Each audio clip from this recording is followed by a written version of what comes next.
T-Rex with his little arms. He ain't gonna reach me. I'm gonna make sure he stays extinct.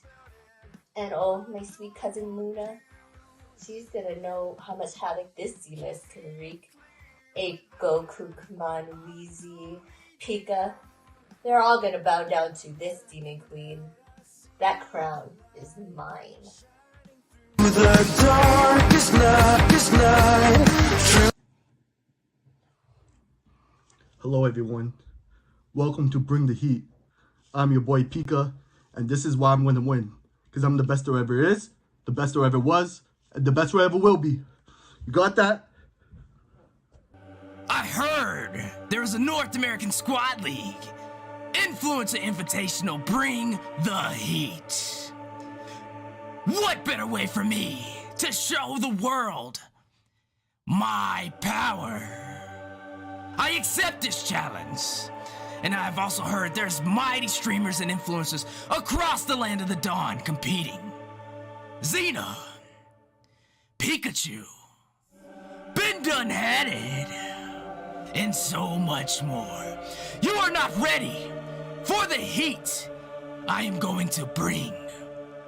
The land of the dawn has never seen such a scorching fire. I am ready, and first on my list, G the Akayo, the man whose arms are bigger than his vocabulary. You are not ready for the force I'm going to bring. Your time is near. Take your time with your loved ones while you still can, cause G the Akayo, these arms are a little bit bigger. Next on my list, the man himself, T-Rex, king of the dinosaurs. There's a reason why the dinosaurs went extinct. Don't make me make it happen again. You have been spared, but now your time is near. Private Dancer. This has been a long time coming. The king of potatoes himself. The man who decimated my face on national television for the NACT Las Vegas Grand Finals. I've been waiting for this a long time. This is personal. I am coming for you. Are you ready? Be prepared, Private Dancer.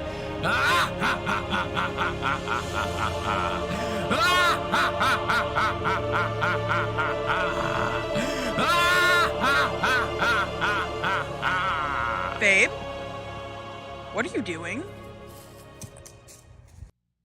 Hey, this is Kukman, your soon-to-be favorite Twitch ML streamer, after I dominate this tournament.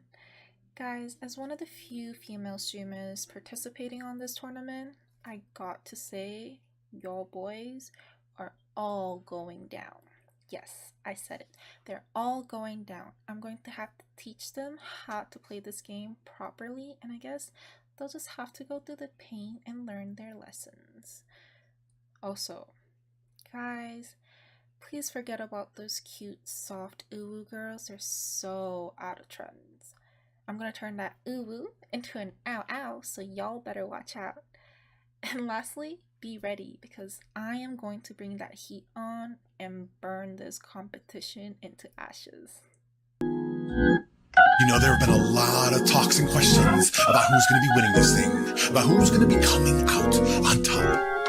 And for that answer, I come to you not as Private Dancer the King Tato, but as Private Dancer the Potato Pastor, singing you from the gospel of the good book of Mobile Legends. And the good book says that there will be judgment, that there will be a reckoning. And the good book says that Private Dancer will not be beaten by the likes of Xena Lily, a person who calls her followers sinners.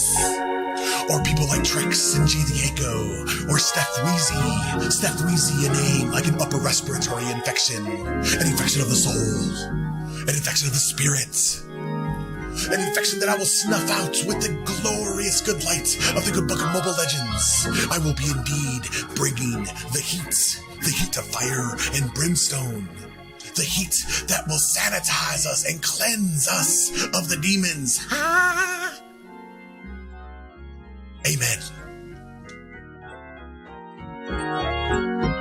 Yo, So to participate in this 1v1 tournament, I have to trash talk the competition, which in my case, not really an issue. So I'm going to start at the top of the list. T-Rex Senpai. We have history. He has beat me twice. I beat him one time. I'm looking to get revenge. Next up, I'm actually really scared of Pika. Pika's like the highest rated player out of all of us. Mythic Glory, 1,000 points. Best friends with Mobazane. Like, this dude plays with all the pros all the time. But he's a support. He's like a tank main. And so he's like that Angela who only plays with her boyfriend and only ults her boyfriend. So that's Pika. I'm not too worried about it, but kind of still a lot scared. Yeah, I'm scared. Next up, we have G. Now, G is really good at Zask, and that's it. So not really worried about that one. I think we'll be all right. Then we got Private. Private's like a potato XP laner. I'm not really worried about that. We've gone one head up one time in the lane, and I think I dominated. So I'm not worried about Mr. Potato, but he could have a couple tricks up his sleeve. Next up, I think we have Wheezy. Now, Wheezy is actually the only pro, I think, in this event. I think, at least. And he's got like 3 pro teams, but all of them suck. So I don't think I should be worried too much. Now, me and Wheezy actually have history as well. We were in a tournament together a long time ago, and the only thing he could play was Valir and Veil in the off lane. So I think I'm good. Next up, we have Kukman. Cookie Main. She's a Florin main. So I'm not worried again. You know, what are you gonna do? Heal me to death? And then we got Imbe. Never seen her play, but I've heard her voice, and if she hits me with a screech attack, it would be super effective. Let's see, who else do we have? That's it. No one. Who else am I scared of? No one. Oh, I didn't even see you guys there. Don't mind the guys in the back. I heard there was people talking about me behind my back. And you know what I have to say about that? What I have to say is that there's a potato participating that doesn't even have hands or arms. Then you have a T-Rex that doesn't even have the capability to hold a phone with both hands. And then there's a Pika. I'm gonna make him Pikachu out of here. And I got, you know, Ben, he can't do this, you know? So this is G, the Ico, and I'm gonna win it all.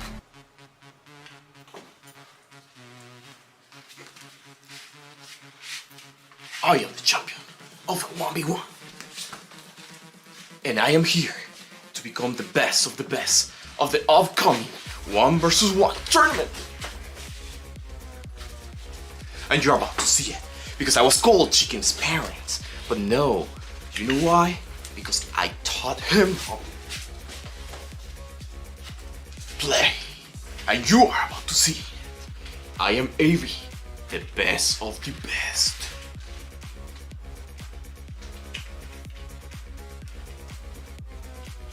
Sorry, so what?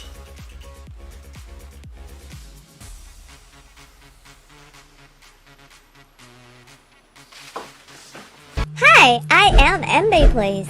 This is my first time doing this, but I'm gonna do my best. I don't think I'm gonna win. I already know I will. Because I believe in beginner's luck. So, good luck to all, and may the best player wins. Hey guys, just so you know, it's your girl Sylvan Luna. So, I have some news for you guys today. Some tea. So some random group called like a North American Squad League called me out. I don't even know who these people are. They called me out. Apparently, they want to 1v1 me in some battle called Bring the Heat. Okay, I'll bring the heat. Anyways, I am the heat. Anyways, there's this potato. His name's Private.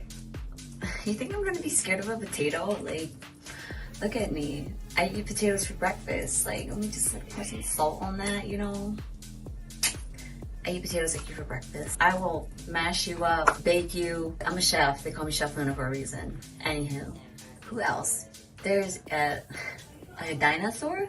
T-Rex? T-Rex Senpai? First of all, I don't know about the Senpai, but can you Can you even ooh? Hold on. How do your arms go like this? Can you ooh? That's kind of small.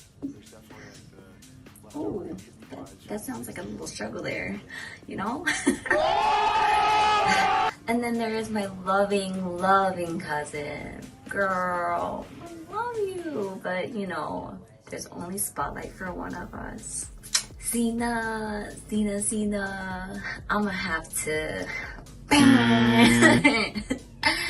exile your booty cheeks back to the abyss. Bye, girl. Bye-bye. And then, Wheezy, I got you, bro. I got you. Oh, no. I have to lick your butt cheeks. But I got you at the end. I got this for you. I can't breathe. And then GDA I don't know, I don't know what your message was trying to get across there. But bro, I'm gonna pray for you. Let's have a moment of silence, please. Love you. I'm gonna beat your butts. Hello, Nami. I have something for you. T-Rex, private dancer, and G, the Igo, wants to bring the heat.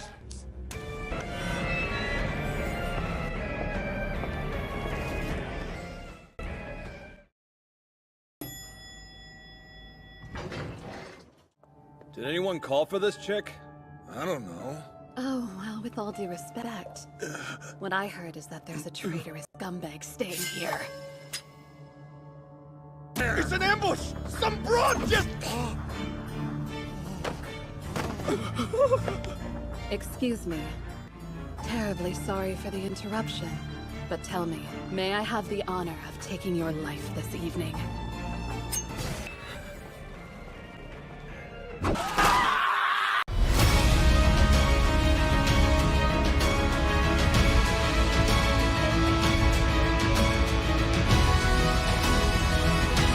Hey there, how's it going?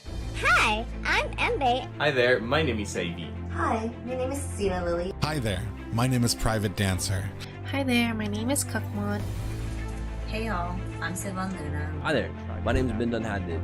Hello there, I'm Nami, and welcome to Bring the Heat, a North American Squad League invitation. For your favorite influencers and streamers. This will be competing 1v1 tournament. Will all proceeds go into winner's choice of charity. This will be live from December 16th through December 18th on the North American Squad League YouTube channel. Can't wait to see you guys there.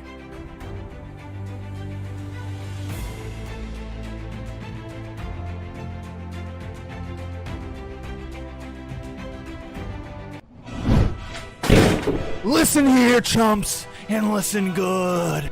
Ain't nobody gonna be able to beat Trex in this 1v1 tournament. I heard about it. They didn't want to invite me. They didn't want to let me in, but I forced my way in, and they're calling it Bring the Heat because Trex brings the heat. I mean, who do we even got as challengers? Private Dancer? We're gonna turn on mashed potatoes. G the Akayo, the guy can't even speak English, right? Ben, well, he done had it before and he's gonna get it again. Wheezy, Xena, Luna, ain't none of them gonna stand a chance against T-Rex. I'm the king of the dinosaurs and I'm the king of the 1v1, so prepare yourselves, cause I'm coming for every one of you. Bring the heat. I'm gonna bring the heat all right. That dancing tater tot private dancer, he's gonna make a great appetizer. And that T-Rex, with his little arms, he ain't gonna reach me. I'm gonna make sure he stays extinct. And oh, my sweet cousin Luna, she's gonna know how much havoc this Xena can wreak. Go, Kukman, Wheezy, Pika, they're all gonna bow down to this demon queen. That crown is mine. The darkest night.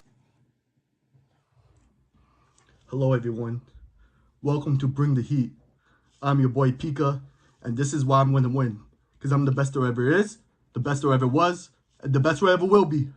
You got that? I heard there's a North American Squad League. Influencer Invitational, bring the heat. What better way for me to show the world my power. I accept this challenge. And I've also heard there's mighty streamers and influencers across the land of the dawn competing. Xena, Pikachu, been done had it, and so much more.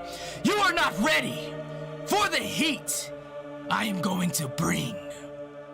The land of the dawn has never seen such a scorching fire. I am ready, and first on my list, G the Akayo, the man whose arms are bigger than his vocabulary. You are not ready for the force I'm going to bring. Your time is near. Take your time with your loved ones while you still can, cause G the Akayo, these arms are a little bit bigger. Next on my list, the man himself, T-Rex, king of the dinosaurs. There's a reason why the dinosaurs went extinct. Don't make me make it happen again. You have been spared, but now your time is near. Private Dancer. This has been a long time coming. The king of potatoes himself. The man who decimated my face on national television for the NACT Las Vegas Grand Finals. I've been waiting for this a long time. This is personal. I am coming for you. Are you ready? Be prepared, Private Dancer.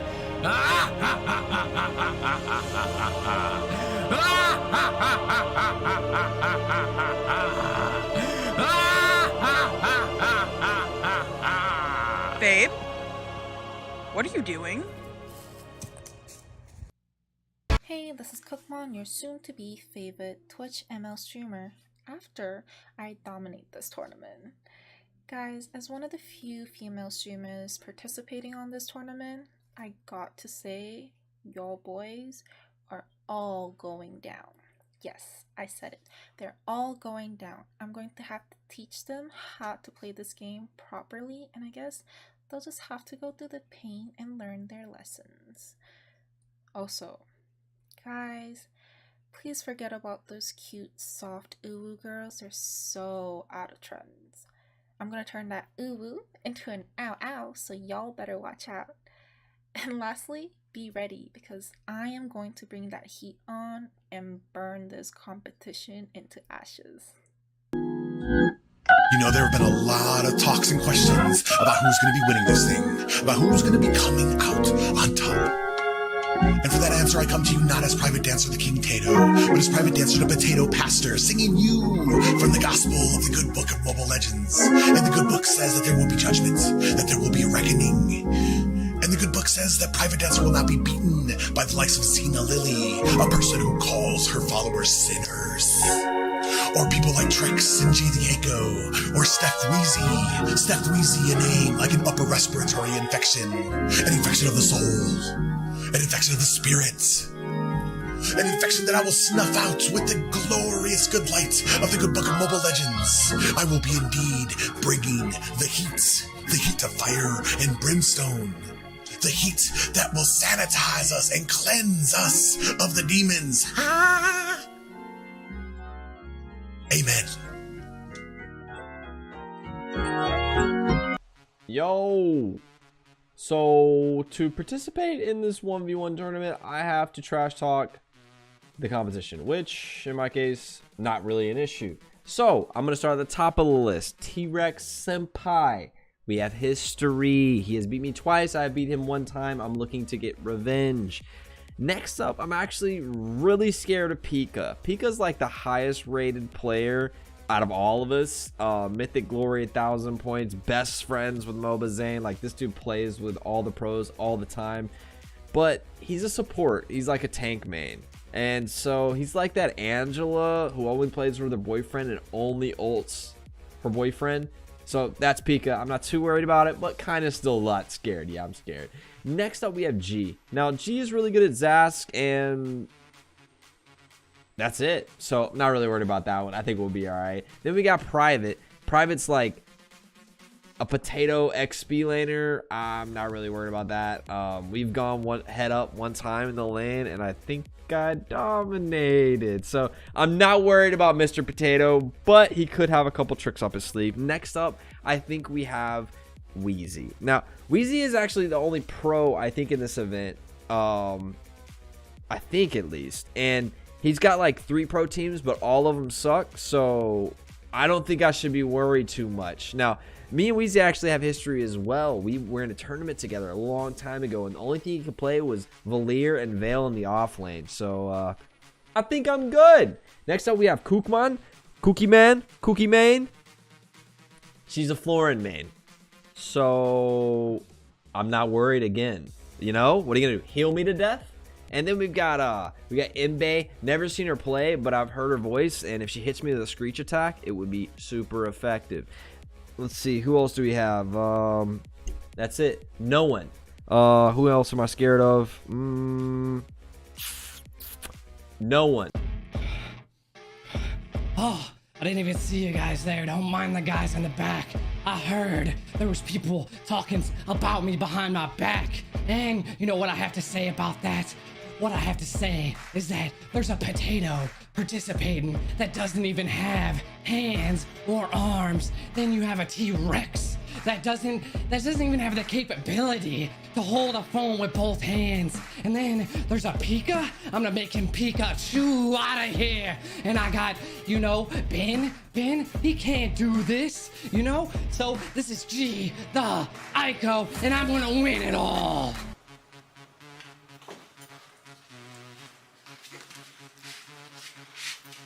I am the champion of 1v1.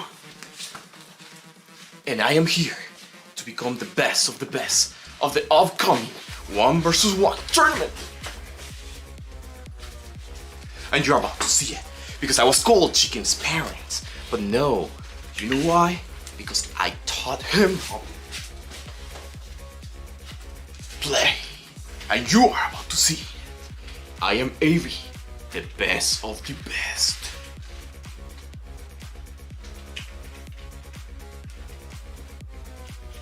Sorry, so what?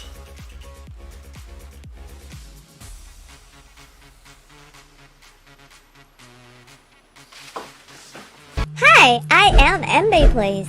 This is my first time doing this, but I'm gonna do my best. I don't think I'm gonna win. I already know I will. Because I believe in beginner's luck. So, good luck to all, and may the best player wins. Hey guys, just so you know, it's your girl Luna. So, I have some news for you guys today.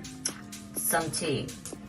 So some random group called like a North American Squad League called me out. I don't even know who these people are. They called me out. Apparently, they want to 1v1 me in some battle called Bring the Heat. Okay, I'll bring the heat. Anyways, I am the heat. Anyways, there's this potato. His name's Private. You think I'm gonna be scared of a potato? Like, look at me. I eat potatoes for breakfast. Like, let me just pour some salt on that, you know? I eat potatoes like you for breakfast. I will mash you up, bake you. I'm a chef. They call me Chef Luna for a reason. Anywho, who else? There's a Dinosaur? T-Rex? T-Rex Senpai? First of all, I don't know about the Senpai, but can you even ooh? Hold on. How do your arms go like this? Can you That's kind of small. Oh, that sounds like a little struggle there, you know? And then there is my loving cousin. Girl, I love you, but you know, there's only spotlight for one of us. Xena, I'ma have to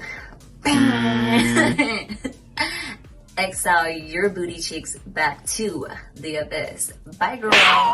Bye-bye. And then, Wheezy, I got you, bro. I got you. Oh, no. I have to lick your butt cheeks. But I got you at the end. I got this for you. I can't breathe. And then GDA Go, I don't know what your message was trying to get across there. But bro, I'm gonna pray for you. Let's have a moment of silence, please. Love you. I'm gonna beat your butts. Hello, Nami. I have something for you. T-Rex, private dancer, and G, the Igo, wants to bring the heat.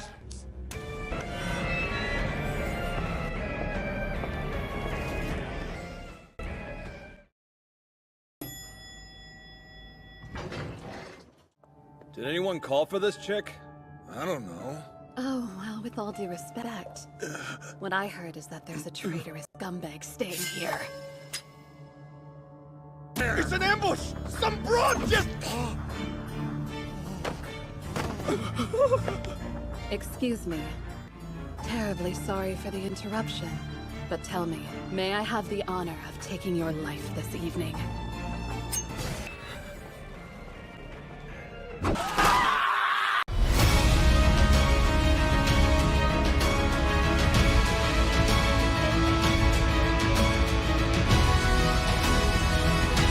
Hey there, how's it going? Hi, I'm Imbe. Hi there, my name is Ivy. Hi, my name is Xena Lily. Hi there, my name is Private Dancer. Hi there, my name is Kukman. Hey y'all, I'm Sivan Luna. Hi there, my name's Bindun. Hello there, I'm Nami, and welcome to And welcome to Bring the Heat, a North American Squad League invitation. For your favorite influencers and streamers. This will be competing 1v1 tournament. Will all proceeds go into winner's choice of charity. This will be live from December 16th through December 18th On the North American Squad League YouTube channel. Can't wait to see you guys there.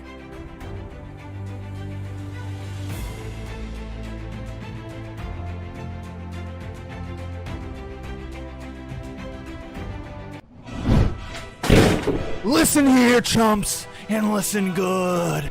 Ain't nobody gonna be able to beat Trex in this 1v1 tournament. I heard about it. They didn't want to invite me. They didn't want to let me in, but I forced my way in, and they're calling it Bring the Heat because Trex brings the heat. I mean, who do we even got as challengers? Private Dancer?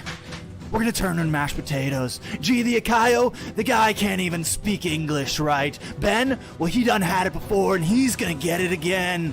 Wheezy, Xena, Luna, ain't none of them gonna stand a chance against T-Rex. I'm the king of the dinosaurs and I'm the king of the 1v1, so prepare yourselves, cause I'm coming for every one of you. Bring the heat. I'm gonna bring the heat all right. That dancing tater tot private dancer, he's gonna make a great appetizer. And that T-Rex, with his little arms, he ain't gonna reach me. I'm gonna make sure he stays extinct. And oh, my sweet cousin Luna, she's gonna know how much havoc this Xena can wreak. Go Kukman, Wheezy, Pika, they're all gonna bow down to this demon queen. That crown is mine. The darkest night. Hello everyone, welcome to Bring the Heat. I'm your boy Pika, and this is why I'm gonna win. Because I'm the best there ever is, the best there ever was, and the best there ever will be. You got that? I heard there's a North American Squad League. Influencer Invitational, bring the heat. What better way for me to show the world my power? I accept this challenge. And I've also heard there's mighty streamers and influencers across the land of the dawn competing. Xena, Pikachu, been done had it, and so much more. You are not ready for the heat I am going to bring. The land of the dawn has never seen such a scorching fire. I am ready, and first on my list, G the Akayo, the man whose arms are bigger than his vocabulary. You are not ready for the force I'm going to bring. Your time is near. Take your time with your loved ones while you still can, cause G the Akayo, these arms are a little bit bigger. Next on my list, the man himself, T-Rex, king of the dinosaurs. There's a reason why the dinosaurs went extinct. Don't make me make it happen again. You have been spared, but now your time is near. Private Dancer. This has been a long time coming. The king of potatoes himself.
Welcome to Bring the Heat, the 1v1 Invitational Tournament. We got my boy, Private Dancer, Wheezy, and me, G the Ico. Don't mind this wait, we just getting ready. You know what we gotta do here, guys. How you feeling?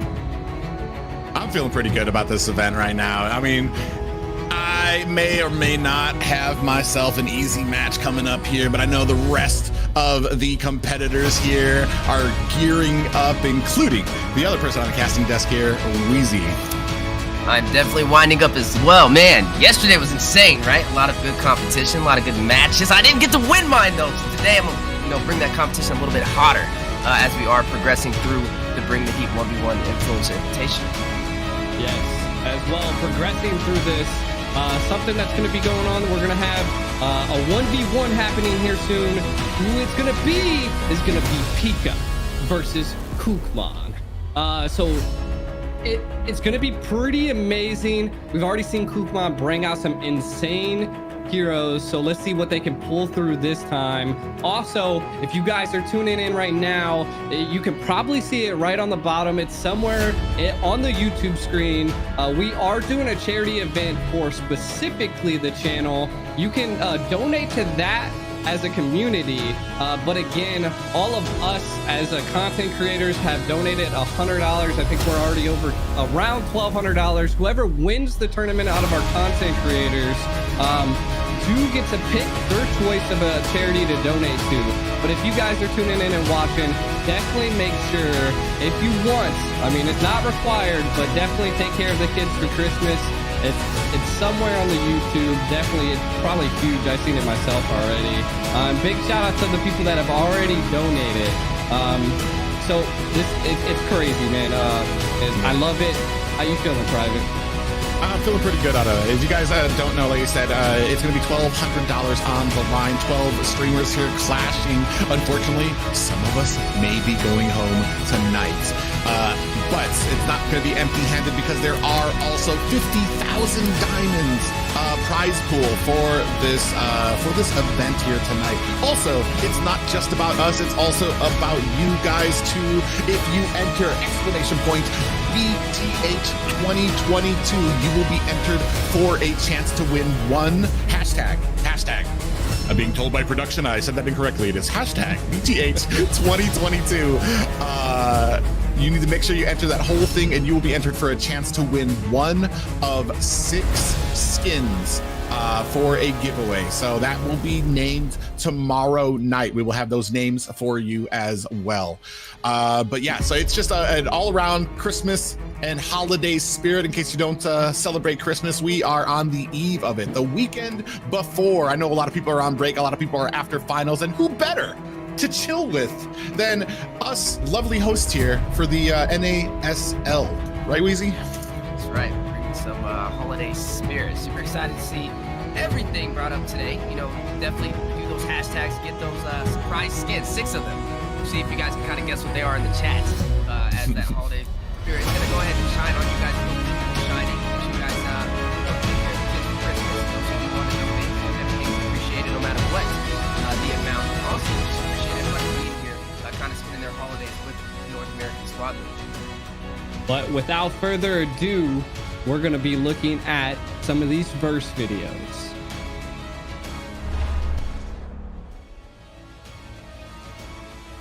So first up, we're going to be looking at Pika versus Kukman. As you can see here, both of we haven't seen Pika yet, but we've seen Kukman. So again, this is going to be, you know, I would say almost one, maybe first, second most anticipated game of the night. I can tell you it's one of my anticipated matches that I want to watch.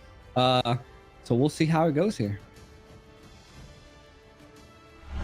Definitely seeing how it goes.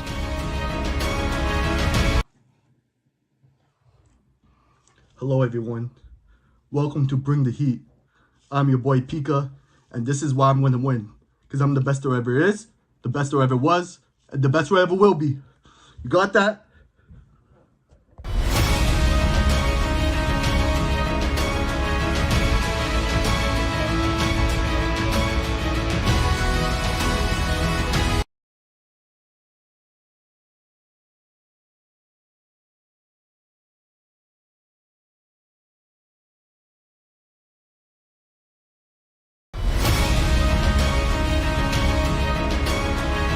Hey, this is Kukman, your soon-to-be favorite Twitch ML streamer, after I dominate this tournament.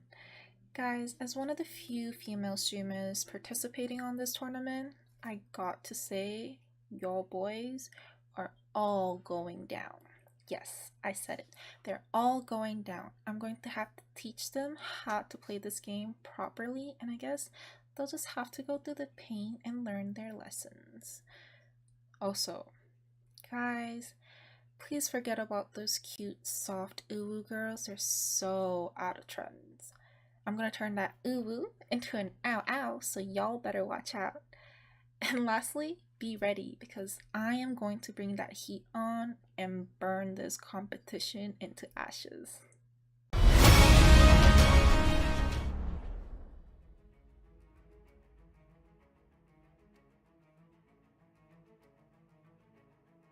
All right. And what's going on, ladies and gentlemen? We are back, and as we know, it's going to be Pika ML. I know a lot of people already know that name, and they are familiar, taking on Kukman here. And I am excited about this because Kukman brought in a little bit of a surprising strategy. She's shown that she has been practicing a bit, able to pull out that Fredrin last night to take down Nami, dropping her to the lower bracket. But here tonight, she's going to be taking on Pika, who is not too shy around the competition here in North America. Speaking about Pika, we haven't seen him compete yet, so definitely a lot of wild cards on the way, a lot of strategy maybe on the way for him, and wondering exactly what he's going to plan to do to take out Kukman, who we've seen kind of have an easier time toward that mid game, close to that 15-minute mark, and already has a little bit of heat on her side. But the question is, how prepared is Pika? I don't know. Well, we will find out. You know, Pika, I think Pika is prepared, and I think Kukman is prepared as well. And I believe the game is starting here soon. We are about to see Pika versus Kukman, and we're already seeing some crazy picks here. Private. The battlefield. Yeah, right now we're gonna have a Harley taking on a Lapu. Kukman, I have played a few games with her. She does like that XP lane, feels comfortable on it. We saw yesterday she had the Frederen, and today bringing in that Lapu, and especially an early game against Harley. I do like this combination coming from. You see her already putting on a little bit of damage there, trying to let Pika know that she is not going to let him just farm safely by himself there. So we're going to see how well this works, because in the late game, I have to kind of give it to Harley depending on what kind of magic resistance that Kukman has. Yeah, I mean, looking at Kukman too, right? Not going for the jungle, not going for that retribution, just straight high and dry to kind of take that good fight. But you are looking at Pika running that little bit of a wild card, that Harley, and not just any Harley. It's going to be a jungle Harley, so it's going to require him to kind of farm a lot in the early game, take advantage of the buffs of Pika, or not Pika, Kukman going to have a little bit of an easier time just focusing on that mid lane and focusing on stripping this gold off these towers.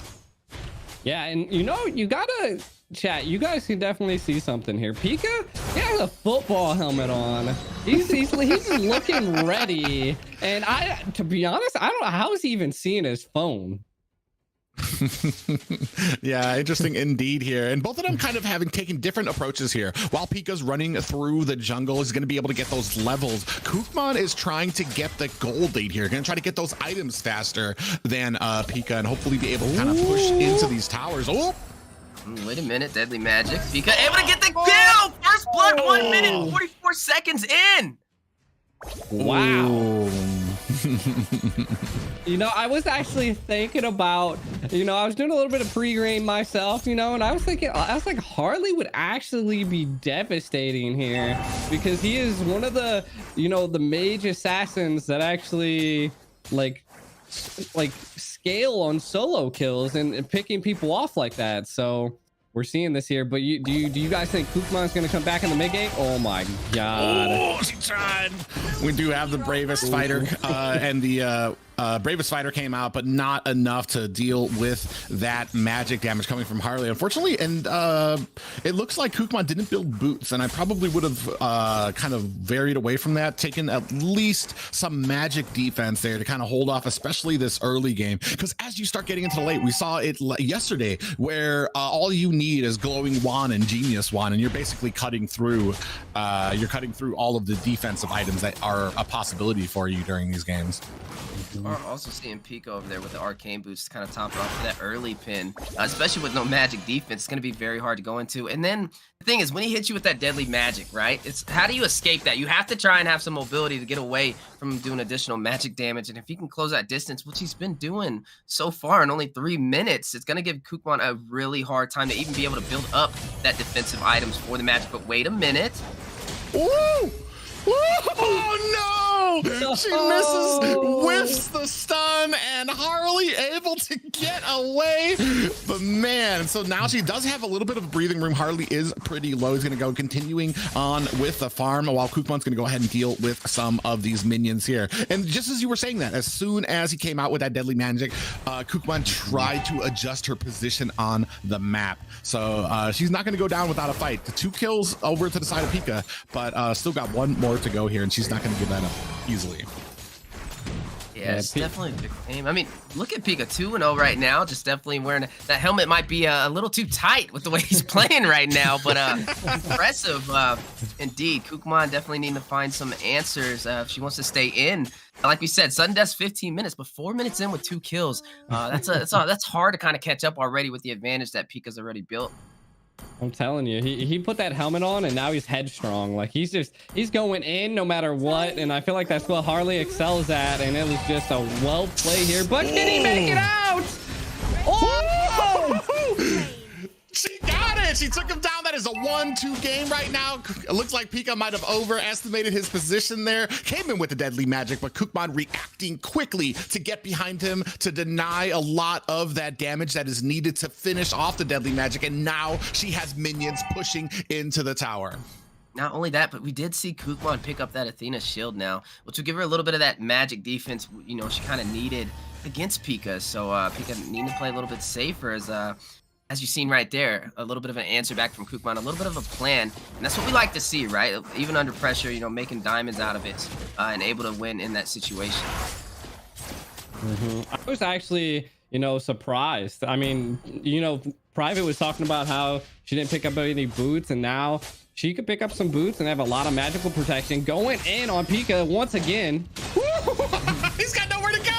He just came back. Do we have a stun coming out? Do we have a stun? Oh, stun misses, and she's going onto it. He has to teleport backwards. He's hiding in the breaking some ankles there, but Kukman not taking the bait. He's trying to chase him into the tower, and he is going to be getting away, but that tower is on its last leg.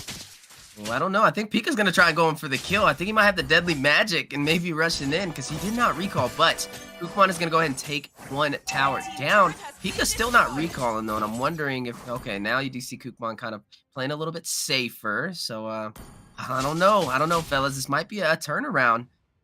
That early game aggression, I think Pika was really trying to end the game within a certain time frame that Harley was scaling and getting that level 4 before Kukman was able to get her level 4. So now that the two ultimates are clashing and that Athena shield pickup, I think we're seeing something really crazy here. Harley going for more penetration because of the Athena shield pickup. So I mean, to be honest, I think it's anybody's game here, but I believe Kukman needs to be on her toes about interacting and engaging with Pika.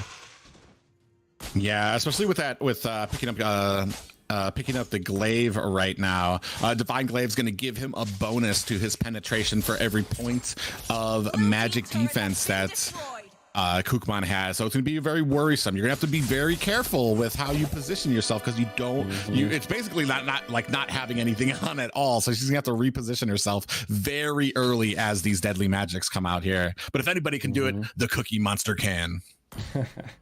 We are seeing Pika do a little bit of farming right now. Gonna go ahead and take some of those buffs at his disposal. He is level 10. You know, looking at Kukman, he does have level advantage over on her right now. But the question is, how will this fight kind of play out? He's gonna continue trying to increase that lead. And this is just one of the advantages you have when you're a jungler with mobility. You can quickly farm and go in and take some of your minions as well. But speaking of minions, man, just look at his towers. They are dropping fast, especially with him kind of rotating and farming, which may work inside of the hands of Kukman. It's interesting here too, because if this goes to sudden death, that's the problem that you get with mages, is you have that burst that comes out, and if you don't make use of that burst, if they dodge it, if they get out of it, if they can negate that damage, there isn't much that you have left. So it really benefits Pika to try to end this before we get to that point. Yeah, I mean, one of the upsides is that Pika really only needs to get one kill. Like, you know, he's standing there, he's trying to get the farm up, trying to increase the gap further and further and further, so that one moment that he can pop an ultimate, Kukman will go down. But I mean, of course, I mean, it's just all about item building, and the one thing Pika doesn't have is towers. Wait a minute, though. Do we see a kill on the way? Trying to get this one in. Deadly magic as well, but Pika, very low. Wait a minute. Is this? Oh my goodness! Pika closed out the game. And that's gonna be a wrap. Pika coming out on top there. You can see him right there. Kukman, she is not out yet, down, but going to be facing the Demon Queen in the lower bracket, Xena. So it's going to be, we look forward to that match tonight as well. Congrats to both competitors here tonight, but Pika comes out on top. And oh man, what a game. That one was quick, but definitely fun indeed. I didn't expect the Harley to be shown, and to see how much of a force it's kind of been is I see now why they call it the deadly magic. Wow, that was a good one, Wheezy. That was a good one, you know. Pika brought his helmet, brought his A game. He drove in there as hard as possible, got the dub, got a lot of kills really early, which ended up securing that mid game. Like I said, he just had to literally just build up a little bit of that gap, and then bam, Kukman was gone. So GG's to both of them. It was good to see Pika enlarged on the screen. That was interesting. Yeah, he's ready, sharpen the blade, and like I said, Kukman will be facing again tonight. But unfortunately, we're gonna be one less person on the caster desk here, as G is gonna get ready for a very tough opponent coming up next. GG's. I'll see you guys soon. GG's indeed, but man, the competition here. Definitely excited to see, going forward what everybody is bringing. That was Pika's first game. That was very impressive. Even myself, like I said, I didn't expect to possibly be seeing a Harley kind of slotted in. So to kind of see that, a little bit of a surprise show from Been Done Had It. How you doing, my man? Oh man, like they threw me in right cold, man. They threw me in with no warning. Production was like, "Up, get to it, dog, man." So I'm here, I'm square. Let's talk about that game. Weezy, what do you think about the Harley coming in? Honestly, I didn't think I would see it, and I think if Kook would have played that Lapu a little smoother, it would have went the other way. Yeah, that Harley was interesting. I think with Pika, he did what he needed to, right? He closed the game out early. He noticed there was no magic defense. He went for that glowing wand to kind of do that additional pin as well. He had the arcane boot, so that the pin was there, and then he kind of topped it off with that divine glaive. And by the time Kukman kind of built that Athena shield, was a little too late, and that's what you gotta have to do. Close it out early. You don't want to wait until that 15-minute mark and go to that sudden death, because then that's when it gets a little tricky. Yeah, I think that was a Crossy special coming in with the high and dry Lapu. No flicker, straight execute. You can tell that Kukman went into this game expecting, hey, I'm going to shred my opponent. I'm going to all in, and I'm going to kill in the first 10 minutes. I'm going to get 3 kills. And honestly, I expected when Harley got the lead for him to just steamroll the game. But Kukman, down 2 kills, decides to sell all her items, pick up Athena, and make it a game. I thought that was such smart adaptation from her. Good job from both players. I really enjoyed that match. Yeah, it was definitely a good job indeed. It was close. I mean, after the first 2 kills, I was like, I don't know if this is going to work out. But then Kukman came out of nowhere and was able to steal a kill herself and almost took the second kill as well in that clash to kind of close it out. It was definitely I feel like if it would have went to the 15-minute mark, right, I think we could have seen Kukman possibly be able to withstand that magic damage and take out Pika. Yeah, I don't know. The mechanics there, Harley can break some ankles with that shift, and so we saw Kukman miss a couple of the stuns. I think if those would have landed, I would love to see the 15-minute mark, but unfortunately we didn't get there. But we have, that means Kukman moves down to the lower bracket, and Pika stays in the top bracket. I believe we'll be seeing him again later, possibly. Hope to see him again. I want to see him on some more different picks, because I know Harley's not his main. I wonder if he'll stick on the Harley, or if he'll play something in his next match different. Yeah, it's gonna be an interesting match. Like I said, all of these matches have been kind of crazy. I'm super excited to see like some of the interesting picks that you don't even really think about. Like I honestly didn't think about Harley, so I don't even know what else we're gonna see. And Lapu, we've seen Lapu. I want to say what, once now so far? Has it been once? Has it been twice? I want to say it was once. So that was an interesting pick indeed. But speaking of interesting picks, we are going to slide over and invite another amazing host, another amazing caster that you should already know if you're over here on the North American Squad League. The man, the myth, the legend, actually the man, the dinosaur, T-Rex. That was a good introduction, Wheezy. That was a really good introduction. Thank you for that one right there. I appreciate it. We had a tough night, and it's nice we had a tough night last night. It's nice to have still have some people that have hope in me, so I appreciate that, Wheezy. See, I can't stand when you come on with that voice, man. I'm like, whose uncle is in here after Christmas on the terrace? I can't. What voice are you talking about? What are you talking about? That one. This is my real voice, Ben. The other Trex has been a fake one all along. Oh, okay. No problem. No problem. Yeah. So who we got next, T? What's coming up? Well, we got a big one, boys and girls, ladies and gentlemen. We got Private Dancer, the man, the potato. Well, not the man, just the potato, the spud, the tot, going up against G, the dude, the G, Akayo. Definitely hyped for it. Do we got any votes? Any votes on how this is gonna go? Ooh, you're tearing us. You're ripping up some friendships right now, Wheezy. Dividing the community on that one. I'm gonna go ahead and I'm gonna say that Private carries this one. I haven't been shy about calling my picks and who I think is gonna win. I'm gonna say Private, the tater top man himself, takes it through. I like it. Let's take a look at these verse screens real quick. I'm feeling good about them.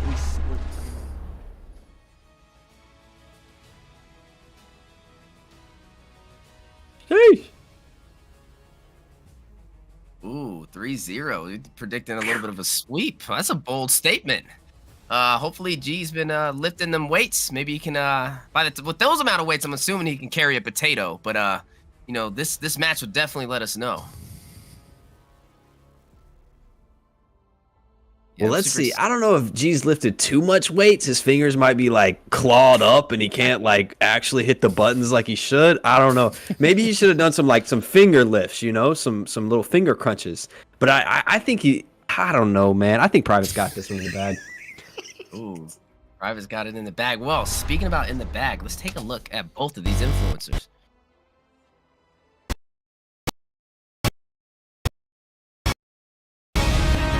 Oh, and I got people talking about me behind my back. And you know what I have to say about that?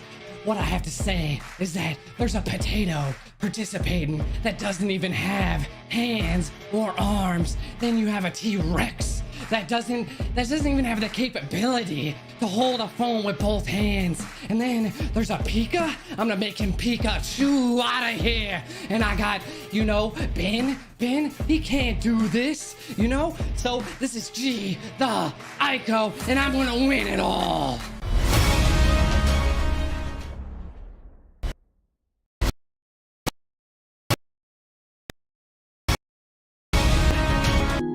This thing about who's going to be coming out on top.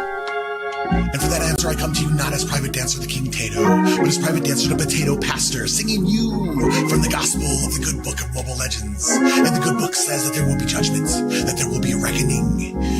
And the good book says that Private Dancer will not be beaten by the likes of Xena Lily, a person who calls her followers sinners.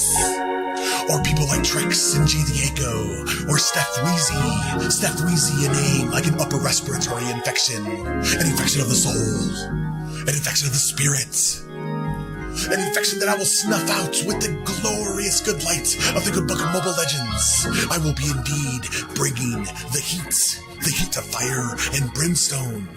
The heat that will sanitize us and cleanse us of the demons. Amen. Stuff out of it, Reverend Taters himself, and G had to warm up. G might be tired after all these workouts. I don't know, Wheezy. Well, I don't know, and I think Private has a little bit of additional help. You mean it's like what, 4 tater tots on his side? True. I don't know if that was that in the rules. Are we allowed to have? That's a 5-man squad right there. Yeah, the real interesting 5v1 here. The real interesting thing, guys, is that the Toys for Tots isn't actually for kids. It's for tots. It's for tots, like tater tots. I'm going to move right along with that one into the matchup, and hopefully we get these picks locked in. I've said Private, and I believe T has said G. Wheezy, can you break the tie for us? Let's see. Private Dancer. I'm going to give it to G. Just the way that Private kind of, you know, handled that face painting in the NAC, or, you know, in the NACT. I'm going to go ahead and give this one to G. You're you know? looking at this pick? You looking at this pick, though? Oh, my goodness. That's spicy. I don't know. This is spicy. I'm going to have to go with G the Akai. I know he's, what is he, like a master Zast? Do you think we see the Zast today? No, we're not looking at the Zask right now. We're looking at something much, much spicier. Private Dancer also switching it up from what we saw last night. You guys are in for a treat to this game. I can say that much. Ooh, I can't wait. I thought I was going to see like Liu Yi and maybe like a big fighter, maybe like a YZ come out of Private or something like that. But these guys have shown that I did not do my homework, man. I don't know these picks for nothing. Now into the game. Into the game indeed, and we are seeing an Amon by GD Akayo. Now that's a little spicy, but a little bit of an answer back, something we've seen before the Jawhead, but this time in the hands of Private. I mean, a lot of damage from that Amon. Early game, I feel like with the damage, he can possibly, as long as he doesn't get too bullied hard here, and that's exactly what Private's trying to bring already, if he can keep him away from this blue buff, could be the advantage for Private Dancer. Yeah, big invade, big balls on Private to walk in here on the Tater man and push him out of the jungle. That's an Amon with Retry. And he's like, oh, you're never going to use that Retry because I'm going to be in your face all the time. But this trade has honestly gone in G's favor. He played it extremely well under the aggression of Jawhead. G having that retribution is going to kind of have to farm a little bit more. But Private, on the other hand, he has that high and dry. He has that flicker. So I'm expecting him to play aggressive and try and go for these early kills. He doesn't want it to drag to that 15-minute mark. As you see right now, he is going to go ahead and clear up this mid lane. But GD Akayo, possible response. Oh, a lot of damage from G coming in. Private gonna have to run away from this. I think this is what Private's gonna have to really be careful for, especially when that level 4 comes in, that ultimate on the Amon.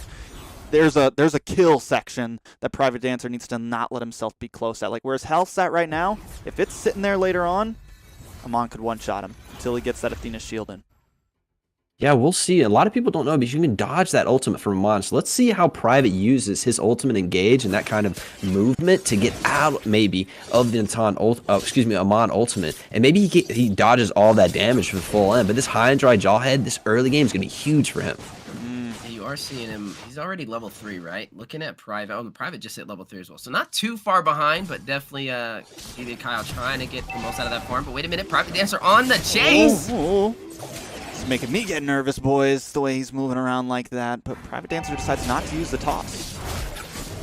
Private comes in with a full flicker, now staying on the buff, making sure that G has trouble in this jungle at all points. He's got to be careful as he loses a little bit of damage. They're trading aggro on the red buff and pushing it straight in. G's playing incredible around with the invisibility, but Private does get the knockup, pushing in, has the high and dry's working, and he does get first blood. Private pumps him out of the jungle. What a play, but Private already 1 kill ahead, and not only that, he's gonna go ahead and steal that red buff. That's spicy. That's very, very spicy. Private Dancer gonna have a nice advantage now at this point. G the Echo hasn't even hit level 4 yet. He's been trying to farm, he's been trying to farm in the jungle and missing out on a lot of these lane minions, kind of just falling behind a little bit. Taking a look at the gold, he's already 400 behind, Ben. Yeah, that's big. Getting the red buff behind that too is going to add even a little bit more damage on this Jawhead all-in. Now he's coming back. Level 4, high and dry, red buff. G needs to be really careful in these next few moments and not get caught out without anything but a turret to help. Only 3 minutes in and already kill into the hands of Private. Definitely giving them a little bit of insurance in terms of kills. But G the Kyle able to get that blue buff. Wait a minute, Private Dancer on the chase. Lethal Injector going down and secures the kill! Oh! That is rough, guys. That is very rough for G right now. It's 2-0. Look at G in the camera right now. He's smiling, but you can see the stress. You can see the worry. Private Dancer powering up. He just went KO Ken times 10 on him, and this is about to get interesting, boys. That's a big time to die right there. Now we're seeing that full potential that Jawhead all in early. I think Jawhead has some of the most damage at level 4, but G coming out may be able to sneak one. Oh, he recalls just in time. G almost got a kill on Private trying to recall in the bushes. That was a little close. Kill. Private barely able to escape, but man, boys, I don't know. This is already 2-0. Do we see GD Kyle coming on a comeback here? Like, this is a hard situation, especially 2 kills down. Yeah, both of them going full damage too right now. So I'm just wondering, like, does G maybe build defensive after this, or does he just keep on fully investing, hoping that he can get the defense? Luckily, Private Dancer hasn't picked up the Athena shield, so at this point, G, play it safe, wait for a bit more damage, and you just got to be careful for Private all in you, because right now he can dive you. He can get right up in on you and take the death as long as he kills you. Yeah, he's got that flicker. He's primed up, ready to go, and G just needs to run away. But he's got to farm somehow, too. He can't just stick under his turret and get gold because it's not 5 minutes yet, and he has the red tree. So he has to jungle, and that means without a turret, it's just a really risky situation for G to be in. But I think one of us called it was going to be 3-0 for G, and it's turning around to be the room. I said private. Oh, you said private? You're a dirty dog. That's what I said. That's what I said, man. This isn't recorded or anything. Looks like 2-0 right now. Definitely Private in the lead. But the question is, can he take this third one? I'm expecting G probably having a little bit of a game plan right now. He's level 6. Looking at his items, he still only really has the arcane boots. Private already having that Hunter Strike is going to give him a slight advantage in these 1v1 fights right now. Interesting to see Amon. Go ahead, T. You're good. Oh, man. Oh, I thought a big guy was taking over right there. You're good. You're good. No, right here. I'm a little worried about this game. G's not doing good. Bet a lot of money in Vegas on him. We haven't seen Amon hit an ulti, right? So we don't know, like, really what damage he has with this build at this point. Can he 100-0 Jawhead with a bit of shield? I think he can with a little bit of help from turret, but if he's not under a turret, I just don't see G having the burst right now to be able to burst through Jawhead with a shield. Definitely interesting game. But speaking of damage, you are going to see G the Kyle pick up that glowing or that genius one. So I really want to see what the plan is with this. That is his first item, though. 1,000 gold. Private. 1,000 gold div. That's an upscale battle right now. So G having to be careful as he knows one more death and that'll be a sweep, and he doesn't want Trex's vision to come true. You know, he's been kind of predicting this for a while. So the one of the gameplay. Wait a minute, projector going in. Do we see? Oh my damage, goodness, though. the endless charge. The chase, Did you the see chase. that damage? Did he get the kill though? Ooh, Private escaping with barely any HP and decides to wisely kind of recall in this situation. It's going to give G a little bit of an advantage now, right? He can go ahead and clear these minions. He can go ahead and start going for this first tower to get some additional gold on his side, but he has to be quick as Private's going to kind of close in that distance, and if he does catch G at half health, that might be the game. So G got not a fight he wants to take. He's going to go ahead and go back to the base himself. Puckered up a little bit on that one, boys. That was intense. For a second, I thought it was all over, and now we're starting to see that damage come in from G. Very, very interesting. I still think either one of them, at this point, Private Dancer could still definitely get the kill on the all-in, but if G the Akayo can get the outplay mechanically, he could turn this around. This feels like a Dragon Ball Z episode because Private has been charging up for the last 8 minutes and he's still charging. It's like Goku's scream for like the rest of the episode and he's still charging up next episode. Well, hold on, wait a minute. I think he just hit like Super Saiyan 2. You know, he did see the aura kind of go away. I think he has finally, evolved, and now I'm kind of scared to see what's going to happen. GD Akayo, though, maybe doing some leg weights under his table right now, possibly a game plan. Iron, man. Turn this side around. Grab that weight, G. Grab that weight. Get ready for this one, because that potato's hitting hard. Ooh, interesting buy comes in for Jawhead. He just picked up Winter Truncheon. That means when that ulti comes down, Jawhead's not going to use his ultimate to get space on it. He's going to hit that Winter Truncheon, and all of that big damage burst coming in from G is going to be nullified. That's a really interesting buy. Charge. There goes the Winter. Possible equal objective. Yep, Winter Truncheon going down by Private, but they're both pretty low. The question is, who can win this fight? G, the Akayo goes down to the Potato Man himself to go ahead and close out this game 3-0. Looks like Trex's vision came true. Thank you for that. Taters. Go ahead and do it, baby. Do your thing, 21. Do your thing. Good job, Private. Good job. I saw it from the very beginning, man. Gotta go check my bank account. What a game! What a game! Gee, the Akayo, maybe need to lift a little bit more. What do they say? Like, you got to build your winter. You got to work out in the winter for the summer, right? So that might be a possible plan for him going forward.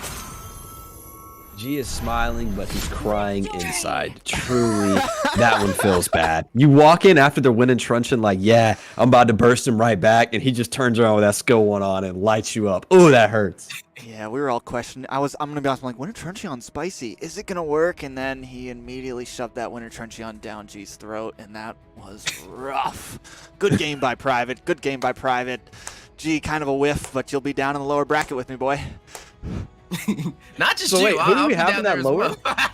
Yeah, how many of you guys are down there in the lower bracket, man? I don't know what's going on here. All of us. Ben, we might see you here. You got a pretty tough opponent later tonight. Are you? Yeah, I'm scared of AV. I think anybody who's not scared of AV is a fool. My man is spicy with the picks. Nobody knows what he plays. He's gonna maybe bring out a third pick nobody's seen. I'm really happy to be playing him at the end of the day. We were talking last night in chat, sharing some secrets. We'll share some secrets. Okay. I'm excited to see how your guys' match goes, man. I don't even know who I'd vote on. Definitely two really good players, but there can only be one winner. So the losers bracket's gonna be, or the lower bracket's gonna be pretty fun too, though. To see as we do progress throughout the Bring the Heat for this weekend, who goes up against who. Maybe we might see me against Trex possibly. That'd be kind of cool, I don't think we've ever 1v1 before, so. Maybe one day, if you make it. If I make it. I know, right? Now, up next, I am going to have to say bye for a minute. Might come back. Who knows? Might be a surprise. But I'm going to leave it on you, too, because the next game is going to be Imbe up against G the Akayo once again. Definitely a spicy one at that. I'm going to toss it to just you two. Enjoy the cast, boys. What do you think about that, Wheezy? I mean, Imbe didn't really get the pick she wanted to get last time. As we understood, she didn't want to play Belleric, but she ended up with Belleric now. So that gives her kind of a special edge. Nobody's seen her pick. She might be coming in with something fresh. But G, who's coming off of a loss, maybe has a little bit of a negative momentum swing. What are you thinking for this match?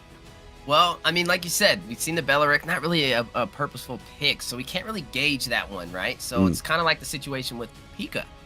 We didn't see Pika play, and when you have that at your advantage, nobody really knowing your strategies. You have, the upper hill in terms of the fight. But G the Akayo, we've seen him kind of have a harder time against Private, so I'm wondering if he's going to use some of that rage to kind of win at this game going forward.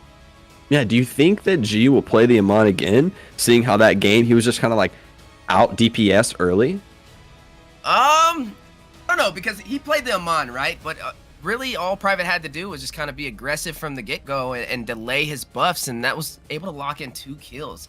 So I think going forward, I don't see G pulling it out. I think he'll probably go. I don't even think he'll pick a jungler this time. Maybe going something more in the mid lane that doesn't require him to kind of rotate in farms. The more and more we go through this, I'm starting to notice it's like when you have the jungle, it's taken away from being able to level up faster because you have to go farm. So if the enemy is just invading you the whole time, they're going to give you a hard time because you're trying to focus that damage on those buffs. They're trying to focus that damage on you. Right. And that's kind of what we've seen in that game over there with G. Private just realizing he has retribution. Let me just play aggressive on every single thing in his jungle. Just kind of being that little flea, not wanting to, or that little potato, not wanting to get out of his area and out of his jungle. It was good to see the Jawhead execute, though. I think when we saw it yesterday, Jawhead was a little bit apprehensive about going in. But in these fights, Private was in between 2 turrets, knocking him up, using the flicker, really going after him, being super aggressive in that early game Jawhead damage. I think he didn't want it to go later in the game because Amon would have got lower cooldown, been able to dip off with an invisibility, maybe in the sudden death. So I think it was really smart for him to push and get the kills early before Amon really even got going. We saw a point where Jawhead was 4, and if he had stayed in lane, maybe he gets the 3rd kill right there in 4 before he even gets level 4 himself for G. Yeah, it's definitely going to be interesting going forward to see all these. Somebody's uncle showed back up again. Guys. I'm back, guys. I'm back, guys. I was hoping one of y'all would say hey, but nope, I guess not. So I don't know who you are, man. Up next, is that your uncle, Ben? No. Yes, that is actually my son over there. We kind of look alike. We got the same crappy beard. In like 10 more years, he's gonna look just like me, right? Right, little Ben? yeah, Poppy T. Yep. All right, now up next, we are gonna see G again back for some revenge. Let's cut over to this verse screen because we got Imbe trying to get back. She took a tough loss, but now G has also taken a tough loss, but he is at least warmed up here, guys. Yeah, a little bit of he's in the zone kind of for G, and I think a lot of these, like I was playing before the tournament, right, and I was like, wait, I don't play till like 10:30, man. I'm gonna be cold as it gets. But G, he's hot. He told me he does actually have finger curls, not just like muscle curls. So I think he's cranking some ones over there, doing a few reps with the index fingers and the thumbs, getting them warmed up. And Imbe, I think she's gonna come in fire with something really strong here and showcase. Yeah, definitely gonna be kind of keeping my eye on Imbe going forward. I'm looking for something interesting being slotted. But speaking of GD Akai, you mentioned the finger curls, right? Also, like I've heard his chain is about 1,000 pounds. Like not your average man. Look at that chain up. So. Well, let's take a look at these intro vids. We're just gonna show Imbe's this time because we just saw G's. Hi,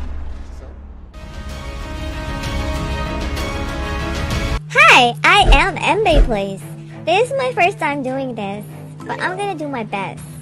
I don't think I'm gonna win. I already know I will. Because I believe in beginner's luck. So, good luck to all and may the best player wins.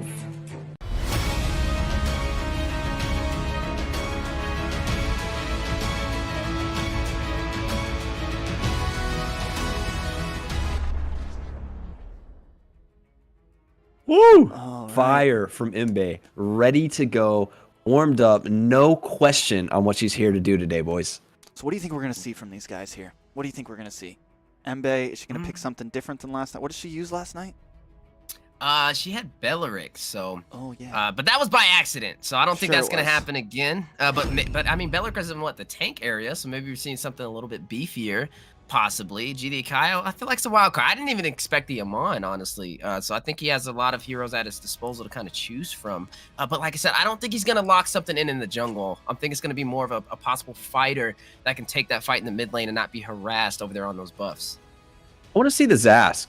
Quit playing with me, G. I want to see Zask. You're talking about Zask got this, Zask got that. The people want to see it, G. Preach. Now, I would also... I'm trying. I would also like to see that. Shout out to Tank. I'll take that bet. You got $5 on Imbe. I got 5 on G. He's not going to fail me twice, I don't think. We got some witnesses here. $5 on G. Anybody want to take it against me? Let's go. But we do have the picks in, guys. What do you think? Oh man, I'm excited to see. No, don't want to spoil nothing. So, but I don't know. What would you say, Ben? I think G's gonna go mid lane mage, and he's gonna be a lane bully, and he's gonna dominate in lane. And when that person, if they pick jungle, they have to go off and farm. But we'll see as we get in. Zaz! Oh, he's got the weight. But versus a carry, interesting matchup here because carry can burn that down. She took vengeance as well, not inspire, but Zask does have the inspire. So it'll be interesting to see how these cooldowns are traded. But high and dry on carry is no joke. Yeah, but the poke from Zask could be a problem in the early.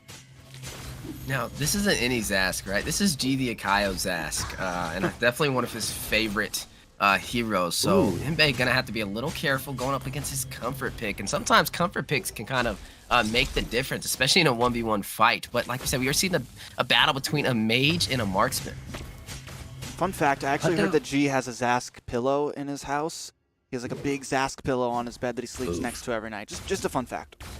Oof. I hate that for the few Mrs. Akayo, man. I don't know who's going to take precedence over that. The pillow or, yeah. Anyway, but we saw right there, you're talking about the early game poke coming out of Zask. Carry was cut down to 50% on the first wave, and that was huge poke from Zask. Really gained him priority in this lane, and now it's a pushing lane for Zask. He can put those turrets up even further, get a little chip damage on the turret, but also take the real estate.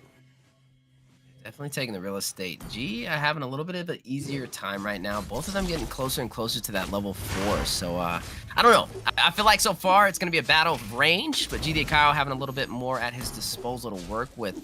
But like I said, if this goes to sudden death, between these two heroes at that 15-minute mark, that'd be a tough. I would probably give it to Zask just because he can kind of transform and continue to fight that fight where Carry's going to be kind of, you know, forced to fight in that river, maybe a little bit of a harder time. Most definitely. I think if... Go ahead. Man, T, you keep bumping heads with me, man. We're going to have to talk after this, Wheezy. okay? I thought I would me after and you, Wheezy. man. Me and you. You didn't say nothing, but listen, I have to give it to Carry. I'm going to go directly against Wheezy here. As long as Carry can hit Vengeance on the burst that comes through on the Inspire initiation from Zask, Carry's going to shred down the turret and then beat Zask trying to run away. But you can't run anywhere. We're locked in the cage here in the sudden death. Okay, so I guess I go after Ben now. I don't know. I think there was one problem that I've seen so far. For some reason, G is behind in XP, and it's not because of the minions. It's not because of the farm that Carry's getting in the jungle.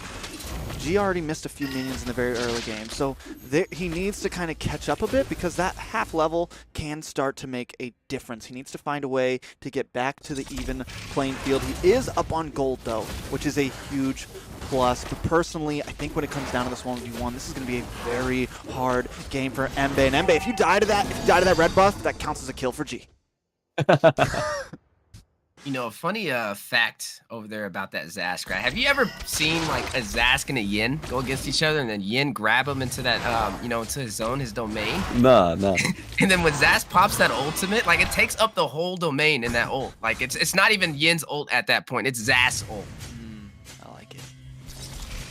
I think that if Zask doesn't win, like in a mid game in like maybe like 5 to 10 minute area, and Carry can just stretch this out. I mean, who would you rather be at 15 minutes? A marksman that shreds, like literally shreds with a vengeance to not take damage? Or would you rather be kind of a burst mage that's rocking around cooldowns? Very true. Very, very true. And wait a second, big engage right here. G already takes a dive out of it, pushes it more towards Imbe. Imbe could go down here. The Inspire was popped, but Imbe gets away.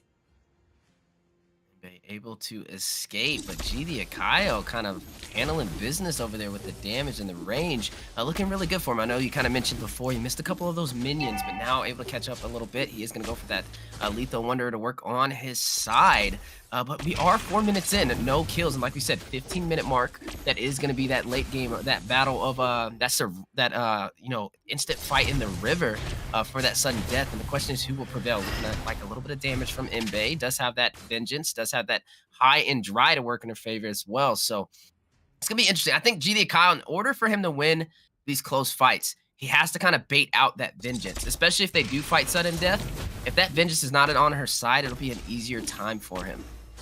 Yeah, definitely going to depend on some cooldowns, but we saw there, right there, the Vengeance coming to an effect with that Zask laser on her, and she was just able to squeak out using that Vengeance. And I think we have G in the stars over here, and he's playing aggressive, diving under. I'm loving G's vibe down there. He looks serene, like really focused down there, and I think he's locked in for the W here. Yeah, Imbe kind of looks a little like she's getting a little nervous there. She's got a bit more serious. She's normally always got a smile on her face, but this time even the green screen is sweating. A little worried about if she can pull this off. And honestly, you know, you pick that carry, you think you're going against something that you can take the advantage on, but then you see the Zask and you're just kind of like, oh, like how do you even play against that? It is definitely a bully of a match. I don't know how I would play against it if I was carry right now. Like, you really got to maybe just bait out the ult somehow, be super tricky. If you had the flicker, maybe it could help, but I'm just wondering. Yeah, it's definitely a harder fight to go into. You know, G having a little bit of that front line in his advantage. It's like a 2v1 right now, right? So you have to kind of be careful in how you engage. But wait a minute. Oh, this could be bad. Imbe, though, does pop the Vengeance. Can be able to get away once again. 0-0 Ben. Yeah, I think she needs to take that exact moment when G's diving, because G's playing incredibly aggressive. He's got the first turret down. That's 110 gold. He's working on that second turret. That's going to be another 130 gold for himself. And he's also pushing her off of waves, but the turret is clearing the G's waves, right? So you're losing the XP there. Now we see G taking over their XP lead. I think what Carrie needs to do is just commit to a fight. The Vengeance gives her enough time to burn Zask down and just step in between those turrets. That turret reset where he pushes it through and then he walks up and tries to poke a little bit himself. Push back in with your dash and punish him in that moment.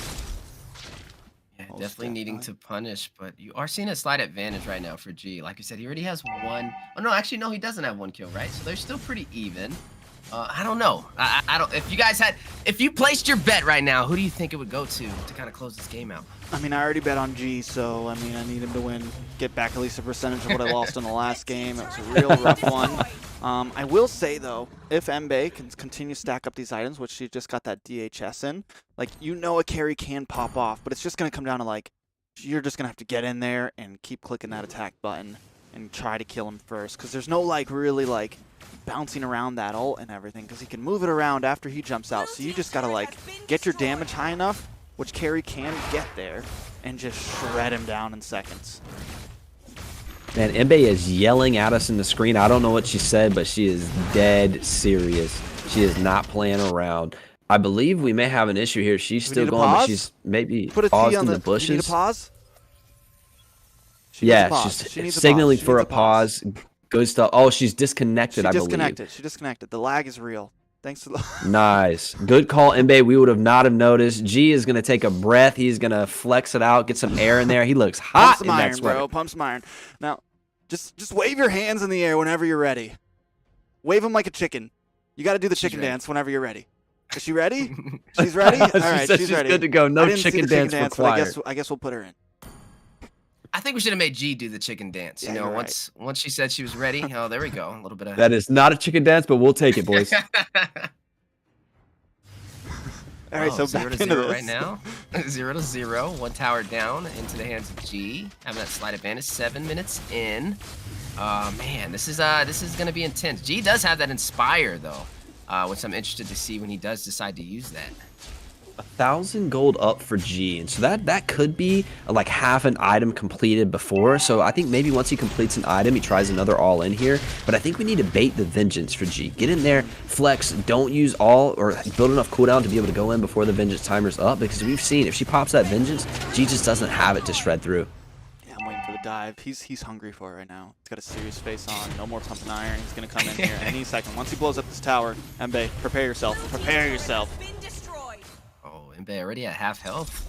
He probably gonna go for another tower. He has 2 towers already so far. It's a really good push over there for the Zask God. continues to lose experience as these minions push in and she's not there to collect, and the turret is just shredding down those minions, losing experience and gold for carry. Now, almost a full level advantage for G, but if she does take the tower down, she's getting a little bit of gold every time. So I've liked how she's focused on the tower, squeaking out that 26 gold, 27 gold every time she can kill the tower for G, but G is dead set on these turrets. He says, hey, if I can't kill you, I'll take your whole base instead, with the all-in T. Oh, under the base, gonna try to go for it. Imbe keeps on continuing though. It gets the kill big trade! But it's a 1-for-1. But the thing is if that happens again, Imbe will get the kill first. If it happens on that 3, you gotta be careful for those dives. Death counters back up. Now this is a game, ladies and gentlemen. And Look at those dead even bodies. right now. And definitely this is interesting, right? 1-1. G definitely has the towers in his favor. But we are getting to that 10-minute mark. Like we said, 15 minutes is going to be that sudden death. And I'm wondering if they can one of them can get those 3 kills prior to that. I don't even think Carrie used Vengeance in that exchange. It's off cooldown now, so either she didn't have it or didn't use it in that engage. So in the next fight, right now, for the next until Inspire is up, she has a huge advantage in these fights. And I think if we come down and we see a sudden death scenario and all cooldowns are available, she pops Vengeance and just does work on the Zask, man. Definitely doing work, and you're right with the Vengeance. Like, he was under the tower though, and he's taking some tower hits. So I think G bit off a bit more than he could chew there, and that's Imbe just needs to keep on trying to bait him in. Like, come on, yeah, you really want to dive me? G can't get too cocky here. He can't get too crazy. He does have the advantage, I think, in the lane. But if Imbe can, you know, keep on getting him to bite that bullet, she might be able to pop him one in the head. Maybe being able to get a kill. I mean, like, they are pretty even so far. You've seen the Holy Crystal over there by GD Akayo. You know, it's going to give him a lot more magic damage that she is going to have to deal with. But she does have that Demon Hunter sword. Those Swift Boots to give additional attack speed as well in her favor. But speaking of attack speed, GD Akayo does have this this Inspire, right? So I'm waiting to see that kind of procced. But this is an Inspire rushing in to a Vengeance. So he has to be careful. So he doesn't want to deal that damage back to himself. She's a full level up here, pushing in, but the crazy thing about this is look at the top lane for carry. It's being shoved in by a huge wave of red. She has to clear that, and that's going to give Zask all this priority on the mid lane. She has to choose here. Now, the minions have been pushed back. They've cleared off, and now she has a big blue wave going into G on the bot side, but G is all on this turret. He says, hey, you're not going to fight me. I'll take the base. Now, it sucks having those minions get pushed into your inhibitors in the offlane, but it does give you a little bit of extra gold. It kind of helps you catch up a little bit when you're behind like this. So maybe it could help kind of even the playing field here, but that gold difference is looking like a lot still. 2,000, and now the tower's gone. Yeah, but looking at the map, like, you do see the minions starting to work their way on the bottom side for GD Akayo, so maybe having a retreat here shortly may be a possible plan, but it looks like he is trying to, you know, maintain that pressure and trying to possibly go for this Nexus. I'm not really sure if Imbe is going to kind of allow that, but, you know, actually he still has a little bit of insurance. His minions have been back in the mid for the bottom side, so it looks like GD Akayo already taking some damage onto that tower. Yeah, but this is the point in that 1v1 where it gets really interesting. If you shove in mid far enough, you can see now G is fighting 3 waves at a time in the mid lane. That means the other waves aren't going out to those towers and in those lanes, so G's minions are on crackhead pushing into these lanes, and that's going to be a lot of pressure in the game built up, but also, as T pointed out, a lot of gold for this marksman. Yeah, definitely. Oh, here comes the engage though. Imbe wants to fire back, but she is getting hit under the tower, able to take it out, but Imbe very, very low. She's going to continue it up, but she is slain. GD Akayo picks it up, and now he's on the base. It's a 30-second death counter. Maybe I'll finish this here. May be able to finish it. He is going against all the minions right now. Who is stronger? Who's been lifting more during, you know, this summer? GD Akayo at half health right now. Minions are working in his favor. It looks like he's going to go ahead and try and close this game out. There's a 15-second counter over there on Imbe. It looks like it is enough time. G's pushing in with his minions, and he will take the game over Imbe. G goes 1-1 for the day. Congratulations, my friend. Wow, G, no mercy, huh? No mercy. You had it 2-1. You still took the base. Hey. We need the chicken dance. Let's see the chicken dance. Give me that chicken dance. Oh, there you go. Anyways. Looking good over there. All smiles. Good games. Imbe played extremely well in the carry, and this Zask with immense pressure pushing in could not stop it in the end. Imbe, it was a pleasure having you. play. She will be our first person to walk away in this tournament. You know, I know the fans are crying right now. Aw. Gee, the real villain here. We're going to have to take him out later in the lower bracket. Terrible guy there. But Imbe, it was a pleasure, and I think we may be seeing you more tonight, so we're still happy to have you here. Let's get back to this caster. What a game, what a game. One for the books, honestly. Zask brought out, G the Zask God brings his pocket pick out. I'm happy to see it. I love to see comfort picks because you get to see real skill expression on a hero. There's very few missed mechanics. They know exactly their windows to go in and their power spikes. So it's really cool to see G on the pocket pick. And we'll have to think about in that lower bracket, G, he's going to pull out that Zask again on some of you boys. That's right. You know, one by one, we're kind of making our way down to that lower bracket. Ben's still sitting pretty strong right now. You know, up on, do you think you think anybody's gonna take you out, Ben? I'm worried about AB, man. We were in chat last night. I was streaming the after party after the tournament, and he was in there, and we were talking. He was like, I'm worried about your Edith, man. And I was like, I'm worried about all your picks, man. I don't know what you play. You playing this, you playing that. And T-Rex just magically vanishes from the screen without saying anything. Goodbye to you too, man. That's definitely an interesting lineup, right? The Zask God versus the carry, and G just kind of having an easier time throughout that whole game. It was very hard to deal with. Like I said, it was kind of like a 2v1 with this little you know, creep / minion advantage that he has on his side. But definitely an interesting match indeed. But that's not it. We still have some interesting lineups going forward. I know you're gonna be playing today as well, I believe. So yeah, I'm late in the bracket, but next up, actually, we're going to have Pika versus Xena. So Pika brought out the Harley, and honestly, we were really scared that he was going to dominate from like level 4 on. Oh, excuse me. Production is in my ear screaming, and I still don't know what he's saying, but those matches may change up, so we'll let you know in a few minutes what the actual next match is going to be. As my man in the background, he's moving the numbers, shifting the scales. But let's go back to the previous match. I think that if Carrie would have played a little bit more aggressive there and pushed into the Zask in certain timings, I think we would have seen a little bit different outcome there. She had to make it to the 15 minutes, but if she keeps getting shoved and poked a little bit on every minion wave, G just gets to pick when he wants to make his play, you know? yeah, definitely a little bit of a uphill battle. G's just kind of in the right place at the right time for all of those engagements.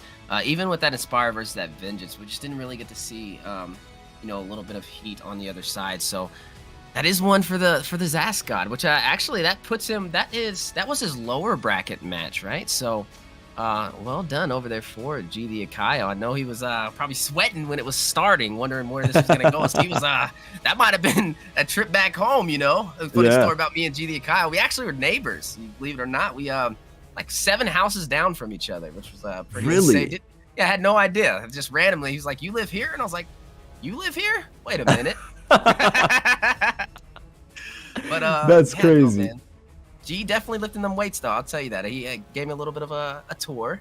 I got to see that exclusive gym over there, man. He's got those big old weights that you're seeing him lift over here in some of these videos as well. So yeah, it's definitely going to be interesting going forward to see some of these lineups. I know a lot of players, a lot of influencers in the lower brackets, kind of trying to fight their way back up. You know, G the Kyle, he made it, but maybe he can give me some of that faith. Maybe he can lend his golden chain over here. You know, I got a good match coming up today too. I'll be going up against Nami, which is gonna be exciting. So actually, that's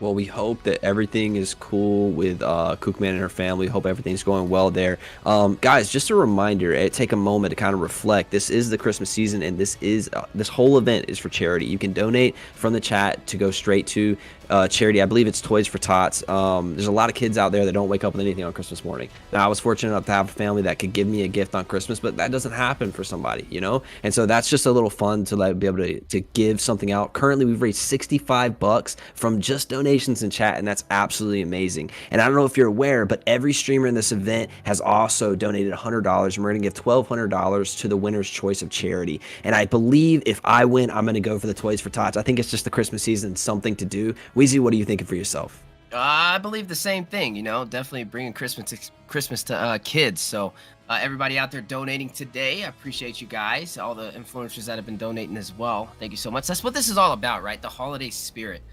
So kind of bringing the NA scene together and having a fun time, prior to Christmas, prior to New Year's, and getting to see a lot of familiar faces. A lot of you guys, we actually got to meet up in Vegas, which was pretty cool. So going forward, I appreciate everybody. Make sure if you guys do have anything, no amount, there's not a certain number, any amount counts. So definitely make sure you're donating if you can, and every little bit is appreciated. Absolutely, without a doubt, every little bit. You get $1, $5, whatever you can do. It really does change some things, because a kid doesn't really care at Christmas if it's a $50 toy or a $5 toy. They're so happy, and it's just so wonderful to be able to give that opportunity to another kid, and we can do that here on the stream. And it's really cool that we've brought all of our fan bases, all the community together to accomplish that goal. And I think that just speaks of everyone here, but also you guys that are here watching. Yeah, we're putting on a show, we're having some fun, but let's not lose track of the true purpose of this. Definitely the true purpose, and like you said, we appreciate everybody here, man. Speaking of cool things about this event, right? Like you said, the winner gets $1,200 to kind of donate to the choice of their charity. We've already seen a couple of charities pop out there. The Toys for Tots, maybe possibly where some of us are going to be leaning toward. But like I said, the whole purpose is for all this. A little bit of an anonymous donation too. Appreciate you guys out there who are donating. Thank you so much. That a little goes a long way. So that's fun. That's awesome. I appreciate y'all. Speaking of fun, we do got some intense lineups coming on the way as well. I'll be next. I'll be going up against Nami. I've never played against Nami, but I'm wondering how this is going to go, right? I know Nami's kind of worked with the Simpsons. Probably got a little bit of one-on-one training after yesterday. May have some secret weapons out for me. Go, take it easy on me, okay? Just take it easy, all right? Oh, now I unfortunately am going to be dipping off, but my man G and the Tater Man himself are going to be coming on the desk to take care of you guys. It's been a wonderful time. Thank you guys for having me. I'll see you a little bit later in a few matches, yeah? All right, guys, and that is going to be the end of him. And appreciate you guys being here, as myself as well. What up, guys? We're back after my sweaty matches. Can't believe production put me on with the potato that killed me, but it's okay. It's okay. I'll put vengeance in the past and in the future. Maybe we'll see. T-Rex was saying he was blacklist, but I don't know, man. I think I might be the blacklist. I'm in all black. I'm a ninja essentially, so I feel like I'm coming back. And I can't wait for these next games here, Private.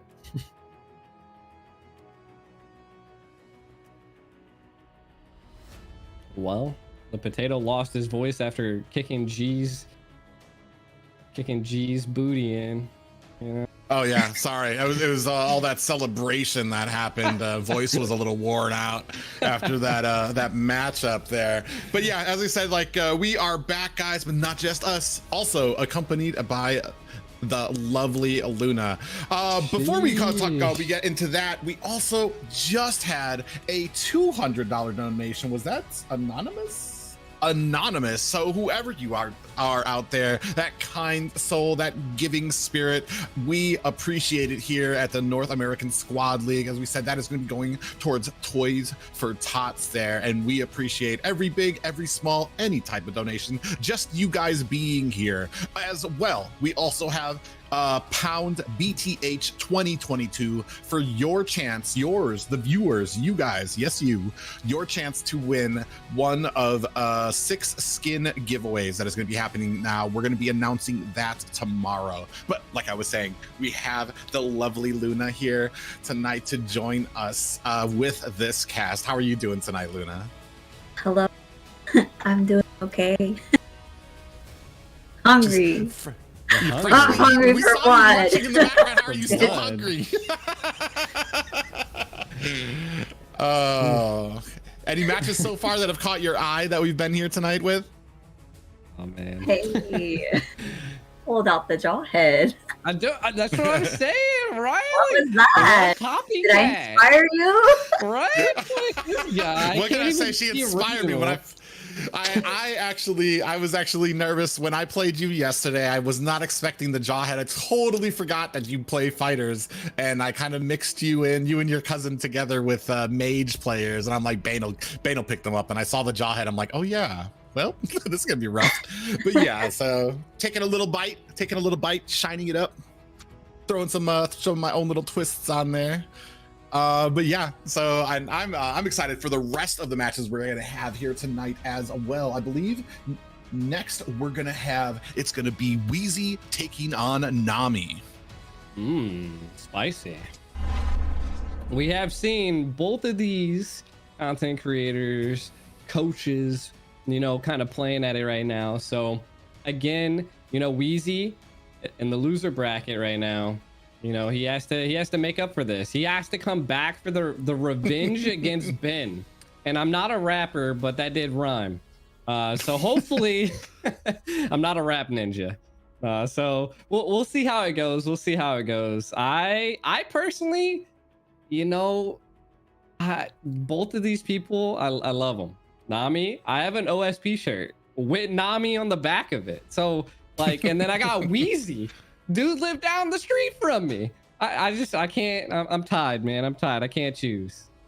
I'm not gonna lie, it's a clash of coaches and managers for teams. We do know that Wheezy in charge of only the squad, trying to get his squad picked up and in a lot of these tournaments now. And everybody knows the Simpsons, which Nami has been a manager of, doing a lot of the work in the background, trying to make sure that everything runs smoothly. But we're gonna go ahead and take a look at these promos that these two cut.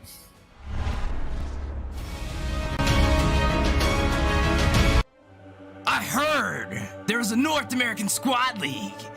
Influencer Invitational, bring the heat. What better way for me to show the world my power? I accept this challenge. And I've also heard there's mighty streamers and influencers across the land of the dawn competing. Xena, Pikachu, been done had it, and so much more. You are not ready for the heat I am going to bring. The land of the dawn has never seen such a scorching fire. I am ready, and first on my list, G the Akayo, the man whose arms are bigger than his vocabulary. You are not ready for the force I'm going to bring. Your time is near. Take your time with your loved ones while you still can, cause G the Akayo, these arms are a little bit bigger. Next on my list, the man himself, T-Rex, king of the dinosaurs. There's a reason why the dinosaurs went extinct. Don't make me make it happen again. You have been spared, but now your time is near. Private Dancer. This has been a long time coming. The king of potatoes himself. The man who decimated my face on national television for the NACT Las Vegas Grand Finals. I've been waiting for this a long time. This is personal. I am coming for you. Are you ready? Be prepared, Private Dancer.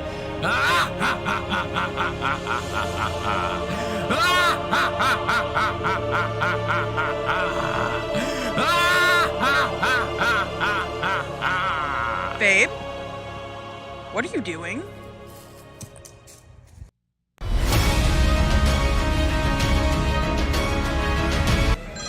Hello, Nami.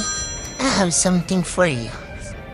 T-Rex, Private Dancer, and G the Igo wants to bring the heat.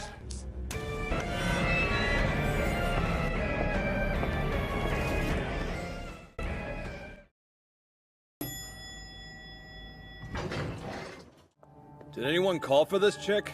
I don't know. Oh, well, with all due respect, what I heard is that there's a traitorous scumbag staying here. It's an ambush! Some broad just... Excuse me. Terribly sorry for the interruption. But tell me, may I have the honor of taking your life this evening?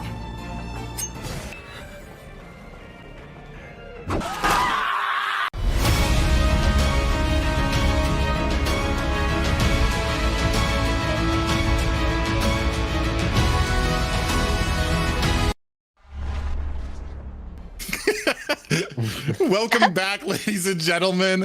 And you saw right there some tough and crazy words from both contenders there. Just want to throw a shout out, Shays, for the $35 there. But we are going to get right into these drafts for both of these contenders here. Both of them, it is the end of the line. It is make or break time. And I know both of these competitors have something to prove.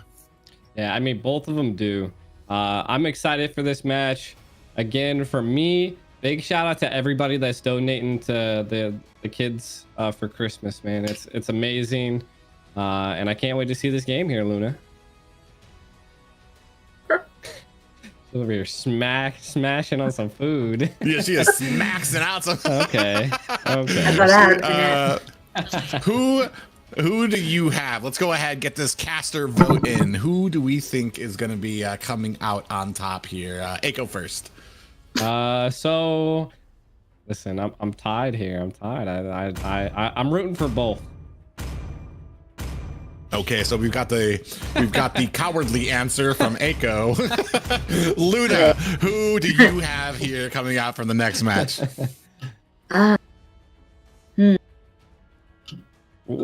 Let's see. I played with both. I played with both. They're both excellent. Hey, listen. I don't know. Hey, you can Girl pick power both as well. Girl, Nami. Yes. Oh yeah, so just so we know, it is Nami on the don't pay attention to those names. It is Nami on the left, and Wheezy's gonna be on the red side. So but it's gonna be really interesting here. Steph picking up that Paquito. Do you guys still know? You guys still like your picks now? We got the Paquito and the Cho out here. It's gonna be really interesting here for both of these guys. I think it's gonna come down if Nami can hit those the way of the dragons. What do you think, Luna? I think this is gonna be an intense one. Go in, guys. Go. Go in, do something. Oh yeah, that early game is especially as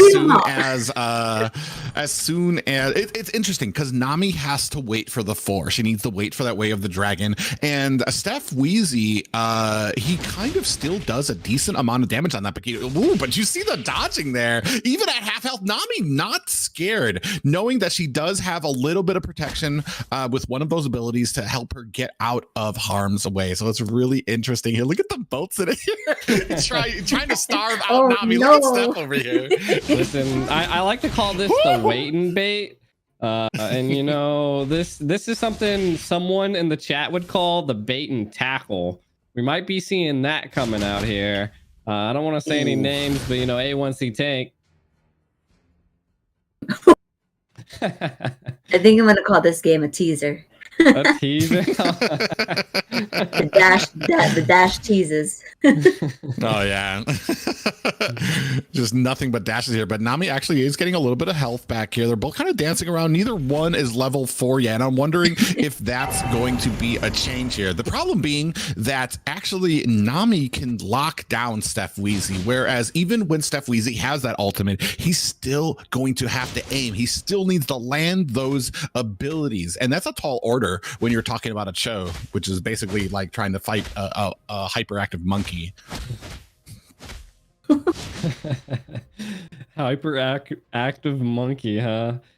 What I see here is a boxer versus like a kicker. I don't know what's going on here, but this is a weird combo. Nami's like on the back foot, constantly getting peeled. So again, I'm with Private. This actually might go to sudden death. Which is definitely going to upset Luna. she had to take a food break to come in here for this commentary. My apologies. No. Food is life. Food is life. Yeah, same. Who will eat who? Oh Jesus! My gosh! Oh my! I think I mean, No. right? Ooh! Hey! Yeah. Let's just all make weird sounds. No! He took a first snack. Yo! Wheezy, calm down, baby. That was aggressive. She has a family. Oh my god. Wheezy with the flicker play, holding back nothing here. Nami was just minding her own business at the tower, trying to catch a little ride home. Wheezy with the flicker play in there to go ahead and finish the job there. Jesus. The disrespect, Luna. Jeez. What? Wheezy's just unstoppable right now. He's You would giving no mercy. Tell me your mind wasn't blown. He's like, no mercies here. Well, they're still trying to juke it out here, but I think there's a little bit more PTSD from Nami now when it comes to some of these things. Not able to land like that Jeet Kune Do, the end of it, to try to pop him up and try to get a good aggressive way of the dragon there. I think that she knew that it was going to be a fighter and is still trying to kind of find her legs here. The only problem is Paquito just keeps getting stronger. When you get to the 10-minute mark, it can get to the 15-minute mark. I don't know. I'm getting a little dizzy here right now with these two. Have you ever seen a potato pass out? We might tonight. You're about to, because these dudes are just running in circles. I was getting seasick for a second. They are in the river. Oh man. Look at it's happening. Who's going? Oh, the way the dragon connects! Can we see somebody goes down? Sneaky. Nami says, take this disrespect. Eat my tower, baby. Jesus. No. Wow. This just evened out too. She was, it looked like maybe she was scared, but she was just biding time. And that's what you have to do with great Cho players, is to be able to kind of buy time, make sure that you're getting the perfect angle and bait them in. And that's exactly what happened there. And Wheezy got caught. Oh, the TTs, the disrespect. The sneeze, the sneeze, the sneak, the sneaks, the tease. Listen, dude, Wheezy and Nami are just like making Luna just be breathless, man. She's like, this wait and bait is not what I want. Give me some action. The punch, the kick is, the kick is, the kick. I can't speak. Yeah, we're starting to see now both of these guys trying to, you see Steph Wheezy being a little bit more careful with some of those abilities, not just kind of going all in, waiting to see when he can kind of bait out that Jeet Kune Do. Oh, we have a little bit. Waiting for it. He's waiting for it to get on cooldown. Oh, see, waited for that pop-up to come out. As soon as he saw it, went ahead and tried to dive in there. So he's definitely being a little bit more careful about how he takes on these engagements. Wheezy wanted a second time to dive out of that bush, flicker in, and get that insane savage kill, but he wasn't able to do it there. That was something else, man. I'm waiting to see something spicy like that once again. Wheezy got it. Nami's got it. It's 1-1, 7 minutes in. What do you think's gonna happen here, Luna? It's a lot of punches and kicks being thrown. We got some damage. No, girl. Yeah, we're seeing here now, even just landing the Jeet Kune Do into the way of the dragon is going to drop Steph Wheezy down to about a third of health. And then he's not able to actually kind of continue on with that champ set. Oh, see right there. The outplays right now is Nami. Just go. Excuse me, sir. Just going to squeeze by here, punch this tower, and then she goes ahead and ekes her way back out. The way of the dragon into Steph Wheezy's own tower, hitting the sorry ooh on him. That's Luna special.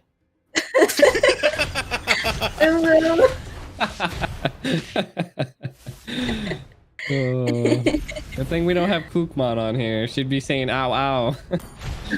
Oh no. Ooh, all day. Oh man. Yeah, kickers. The kickers. Kickers. Kickers. Punches and kickers And the coming out kickers. here right now. And you can see here right now already has an advantage. She has the tower in her advantage here now. So just lying in wait, trying to get Wheezy to make a mistake here. Ooh. Look at them both. Now, For the right moment. zoning out Wheezy now from the minions. The tables have turned. Too bad a potato just turned into like a Frenchman, or I don't even know what you were trying to be there. But Nami really wants another way the dragon connects onto Wheezy. Wheezy still giving the punches and the kicks. So we'll see how it turns out here. Let's talk about their items that we got going on here. You know, Wheezy's more about the mobility, being able to get in and out really quick. Nami's over here trying to, she wants to kill Wheezy. You can tell that Blade of Hephaestus is pretty good. Yeah, and they both have already picked up Dreadnought armor, so they're going to have a little bit of defense on their side, as well as the warrior boots. But the only change there is Hunter Strike is going to be picked up by Wheezy, while the like you said already, the Blade of Hephaestus is already picked up by Nami there. So as far as the damage is concerned, I do have it a little bit in Nami's favor, just because she can, like I said before, she can isolate, she can get that stun onto somebody. Where Steph Wheezy, he has to aim, and he has to aim on a target that is known for his mobility and his ability to just kind of dash back and forth. And here we have another engagement coming on. Yeah, he really wants it. Steph Wheezy in the house. You know, I mean, the Paquito skin, the Pacquiao skin, not Paquito. All the P's sound the same to me. No, I want to see what he can do. I mean, lane control, we already see Nami's, the minions, the Winions, bro. Like, how often do we get to see Winions? I was thankful enough that I didn't get to see any Winions in my game because the last 1v1 was tough. But Nami, I think Nami's kind of playing it a little bit strategically here. I feel like Nami needs the tower, because like even if she's able to connect that way of the dragon, Wheezy's just, he can dash so much and he can just get out of there. And I mean, that's just the combination between someone that punches and someone that kicks. So we'll see how this turns out here. Well, and unfortunately, it looks like the minions have lost faith in Wheezy, so they're going to go ahead and try to do it themselves and push into the core to try to end this quickly. Nami's going to have to be dealing with that again. I think this is the second time that has happened as well. I think that happened with Ben, where Wheezy was falling behind and the minions just started to try to come in. Ooh, a nice little pop up there for the engagements, but not really going to make anything happen there. Just a little chunk from both competitors taken out. Ooh. Dude, Nami's able to do that peel. I feel like right now that this could go to sudden death. Do you think that is the chance here, Luna? I think they're starting to play it safe. If from what I'm saying, who knows that these dashes are quite annoying. Ooh, stand still. He's like, in and out, in and out. Like, I'm gonna poke her and I'm leaving. Uh-oh. Oh, we're gonna go on to the tower. One and a third. Oh, where the dragon hunt? Come next. This is gonna be a second death going to Nami. Ooh, and this is gonna be a tower. Is this actually gonna be the end? We have 30 seconds left on the board for Wheezy to be in there. Nami's trying to put some damage onto the tower here. Minions are crashing. Could she get away? I think this might be it. Wheezy may have been knocked out of it. If he comes back, it's gonna be like right at the nick of time. Nope, Nami has to defend herself. Decides not to push the base. Uh-oh. Oh. Too nice. Nami said, you know, brush off my shoulders. I ain't worried about you, Wheezy.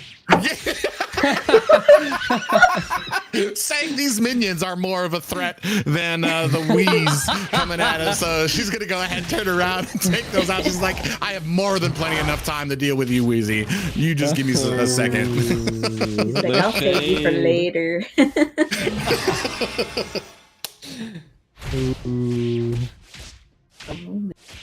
What? We'll see. We'll see here. You know, Wheezy still might be able to get it here.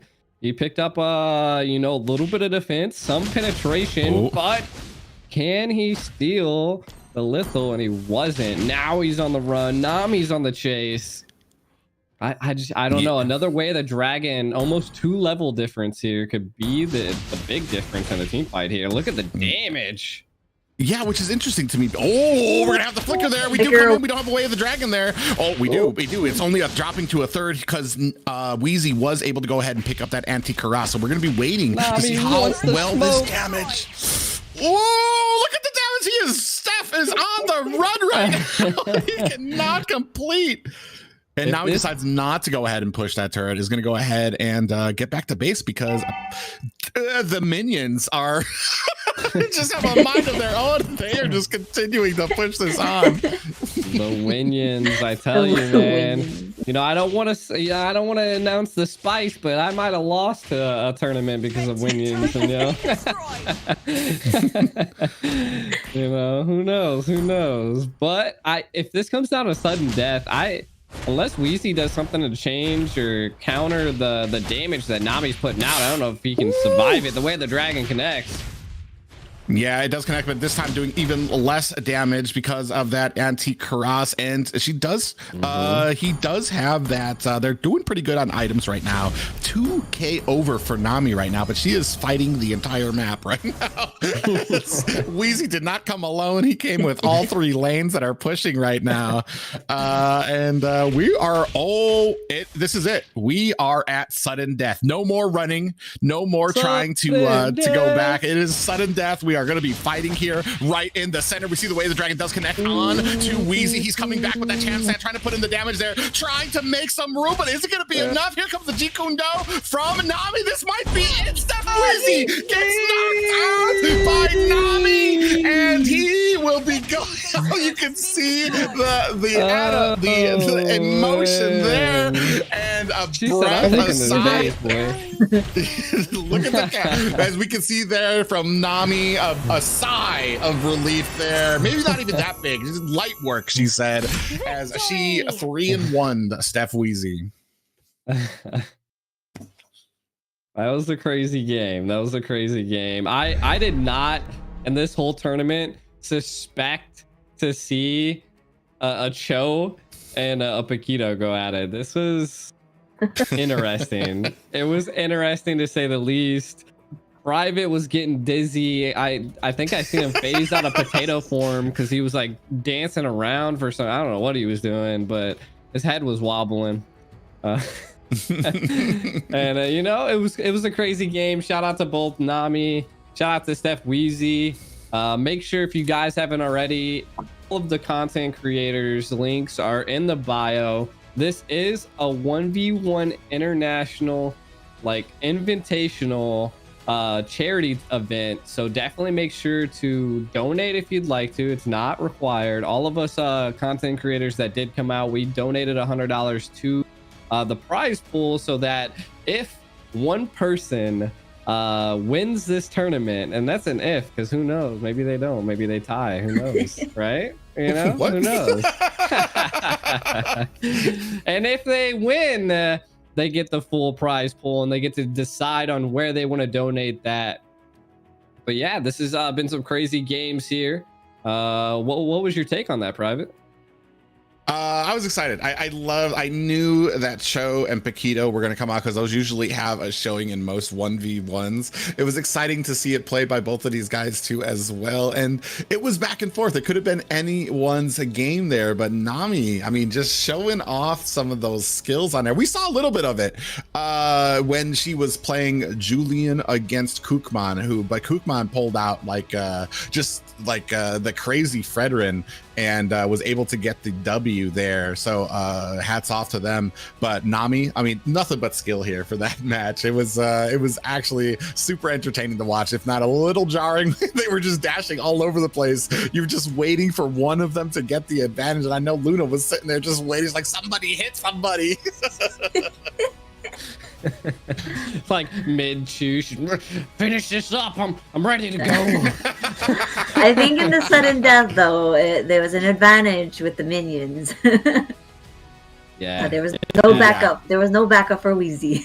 even with the minions charging at Nami's base, couldn't come out with the win. So sad day, but Nami came out and pulls herself ahead in this in the lower bracket. And I'm really excited for the next couple of matches that are going to be coming on here as well.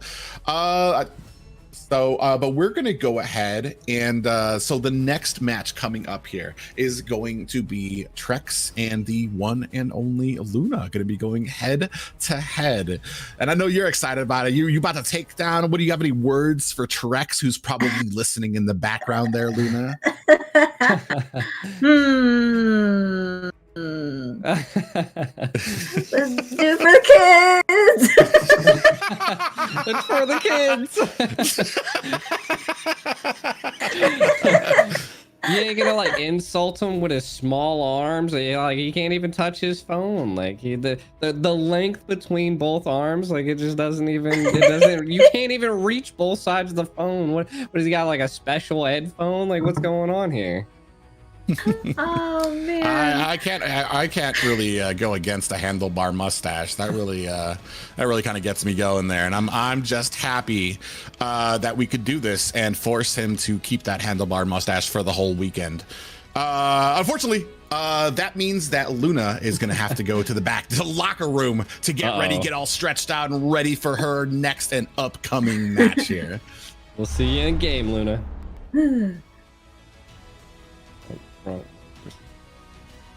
All right, ladies and gentlemen, if you do not know, like I've been telling you and you just joined us, it is a 12 influencers here, $1,200 on the line for their charity of choice. Also, additionally, 50,000 diamonds on the line. You can also, in the stream, donate. If you are feeling that nice and charitable, you can donate to the Toys for Tots, Christmas for Kids, in the links below in the chat, and the below or on the side, depends on how you're watching it. But there is that also. For you viewers, pound BTH, hashtag pound is old, God, hashtag BTH 2022 in the chat for your chance to win one of 6 skin giveaways that we are doing. Those are any skins of your choice immediately after this on Sunday.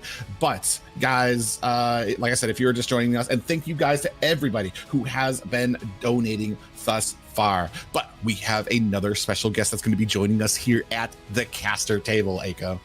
Ooh, it's Imbe! Hey, welcome to the caster desk. It's good to have you. You know, I was the one that introduced you, you know, and I have to say, you know, I'm sorry that I had to bring up the Zosk.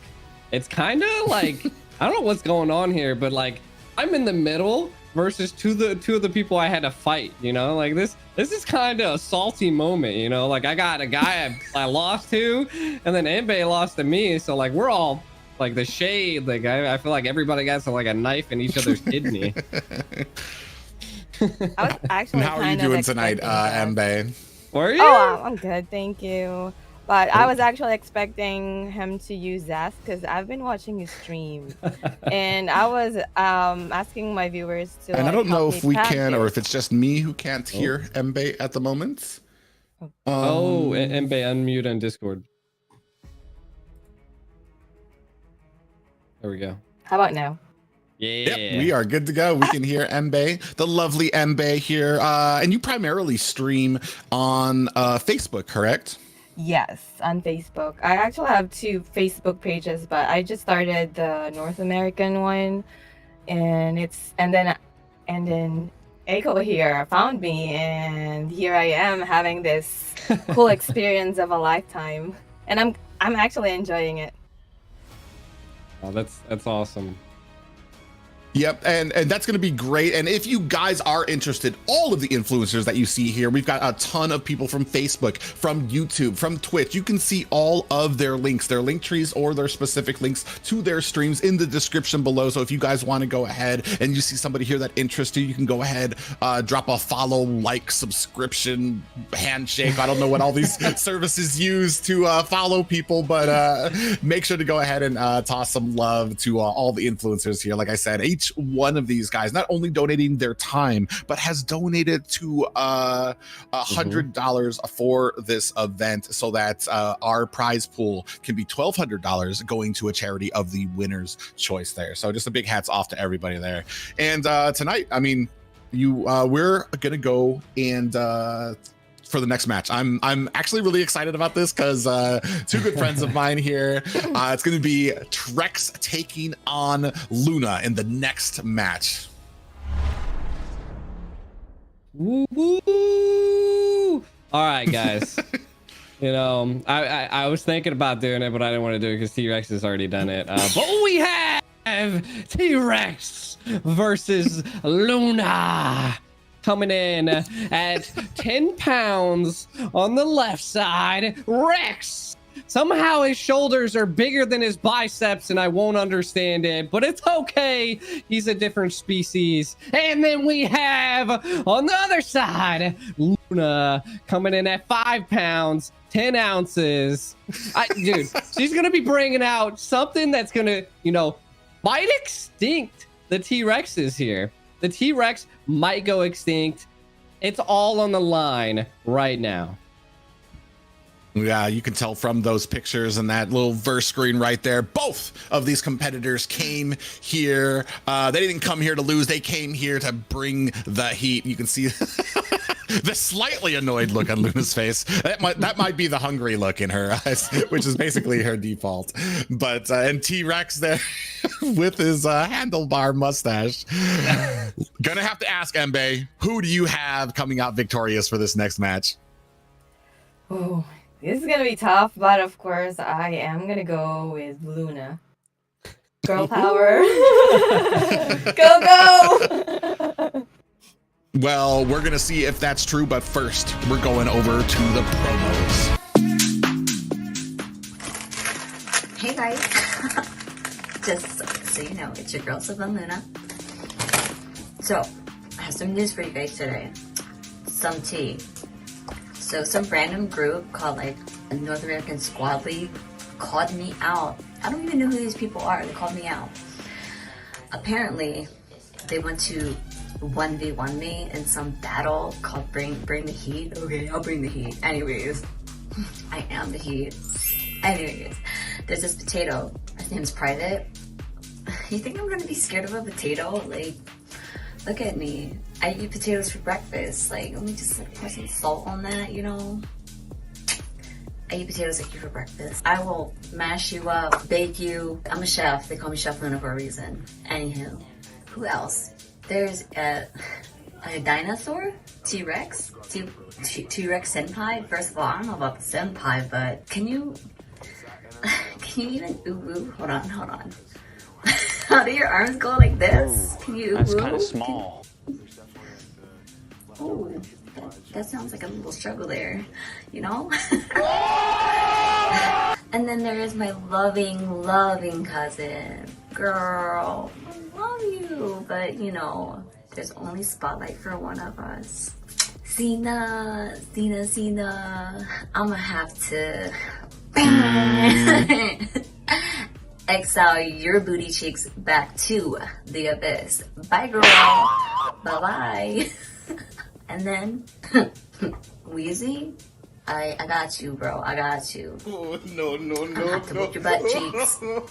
But I got you at the end. I got this for you. You can be like, I can't breathe. And then GD8 go, I don't know what your message was trying to get across there. But bro, I'm gonna pray for you. Let's have a moment of silence, please. Love you. I'm gonna beat your butts.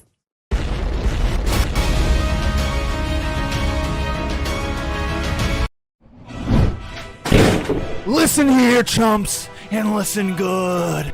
Ain't nobody gonna be able to beat Trex in this 1v1 tournament. I heard about it. They didn't want to invite me. They didn't want to let me in, but I forced my way in, and they're calling it Bring the Heat because Trex brings the heat. I mean, who do we even got as challengers? Private Dancer? We're gonna turn on mashed potatoes. G the Akayo, the guy can't even speak English, right? Ben, well, he done had it before and he's gonna get it again.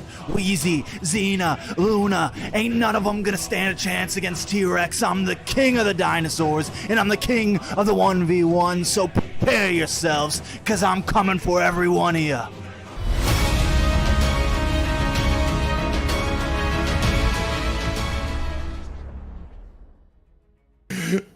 What is going on, ladies and gentlemen? We are back, and as you can see from both of those promos, these two opponents are here and not messing around. You can tell Luna. I know I was on the giving end of a little bit of a spanking here yesterday, so I know that Luna is looking for a bit of revenge, as well as Trex, who is not looking to lose it here tonight. One of these two will be going home tonight. And what a sweet swan song if it would be Trex going home for this event. But we're going to find out here shortly as we move into this match. Yeah, as moving into this match, I wonder what these two are going to play. We've already seen T-Rex pull someone out, and then we've seen Luna pull out a Jawhead. T-Rex pulled out... refresh my memory. What did he pull out, Private? Well, that would be a great question if I remember. Okay, both our memories are rough. I believe he played a Thamus into a Harith, so it was a bit of luck there. What do you think we're going to be seeing from either of these guys, Imbe? Whoa, I'm surprised to see Khalid and Jawhead. I don't know what to expect now. This is getting interesting. The spiciness. Ooh, I love the spiciness because now we already know this is a Trex's this is his bread and butter. He loves Khalid. He played it I want to say when he was very active in here, but he is not playing around here. But Luna, I'm not gonna lie, her Jawhead is not to be messed with. It was actually did a lot of damage, and I actually it was a little nervous when I pulled out my Bane against her. It was getting a little closer than I wanted to. You could see there a lot of damage already coming on to Jawhead there. Yeah, you know, now you speak of the Jawhead, the early game damage was pretty insane. But I gotta give a call out here. T-Rex pulls out the Khalid, his #1 comfort pick, and then I had to pull out my comfort pick. It feels like everybody that makes it to the loser bracket, they have to pull out their comfort picks because like this is the last line. Like we don't know what's gonna happen here, but the Khalid is doing really well and gets yeeted into the mid of the river. Yeah, Trex took a little bit of a flight there. Who are you liking here for this for the early game at least, Imbe? Ooh, I think Jawhead. Jawhead is kind of like hesitant to be aggressive, but I think at early game Luna can take advantage of that. Mm-hmm. Yeah. Nah, definitely. Yeah, we need to see that, right, Private?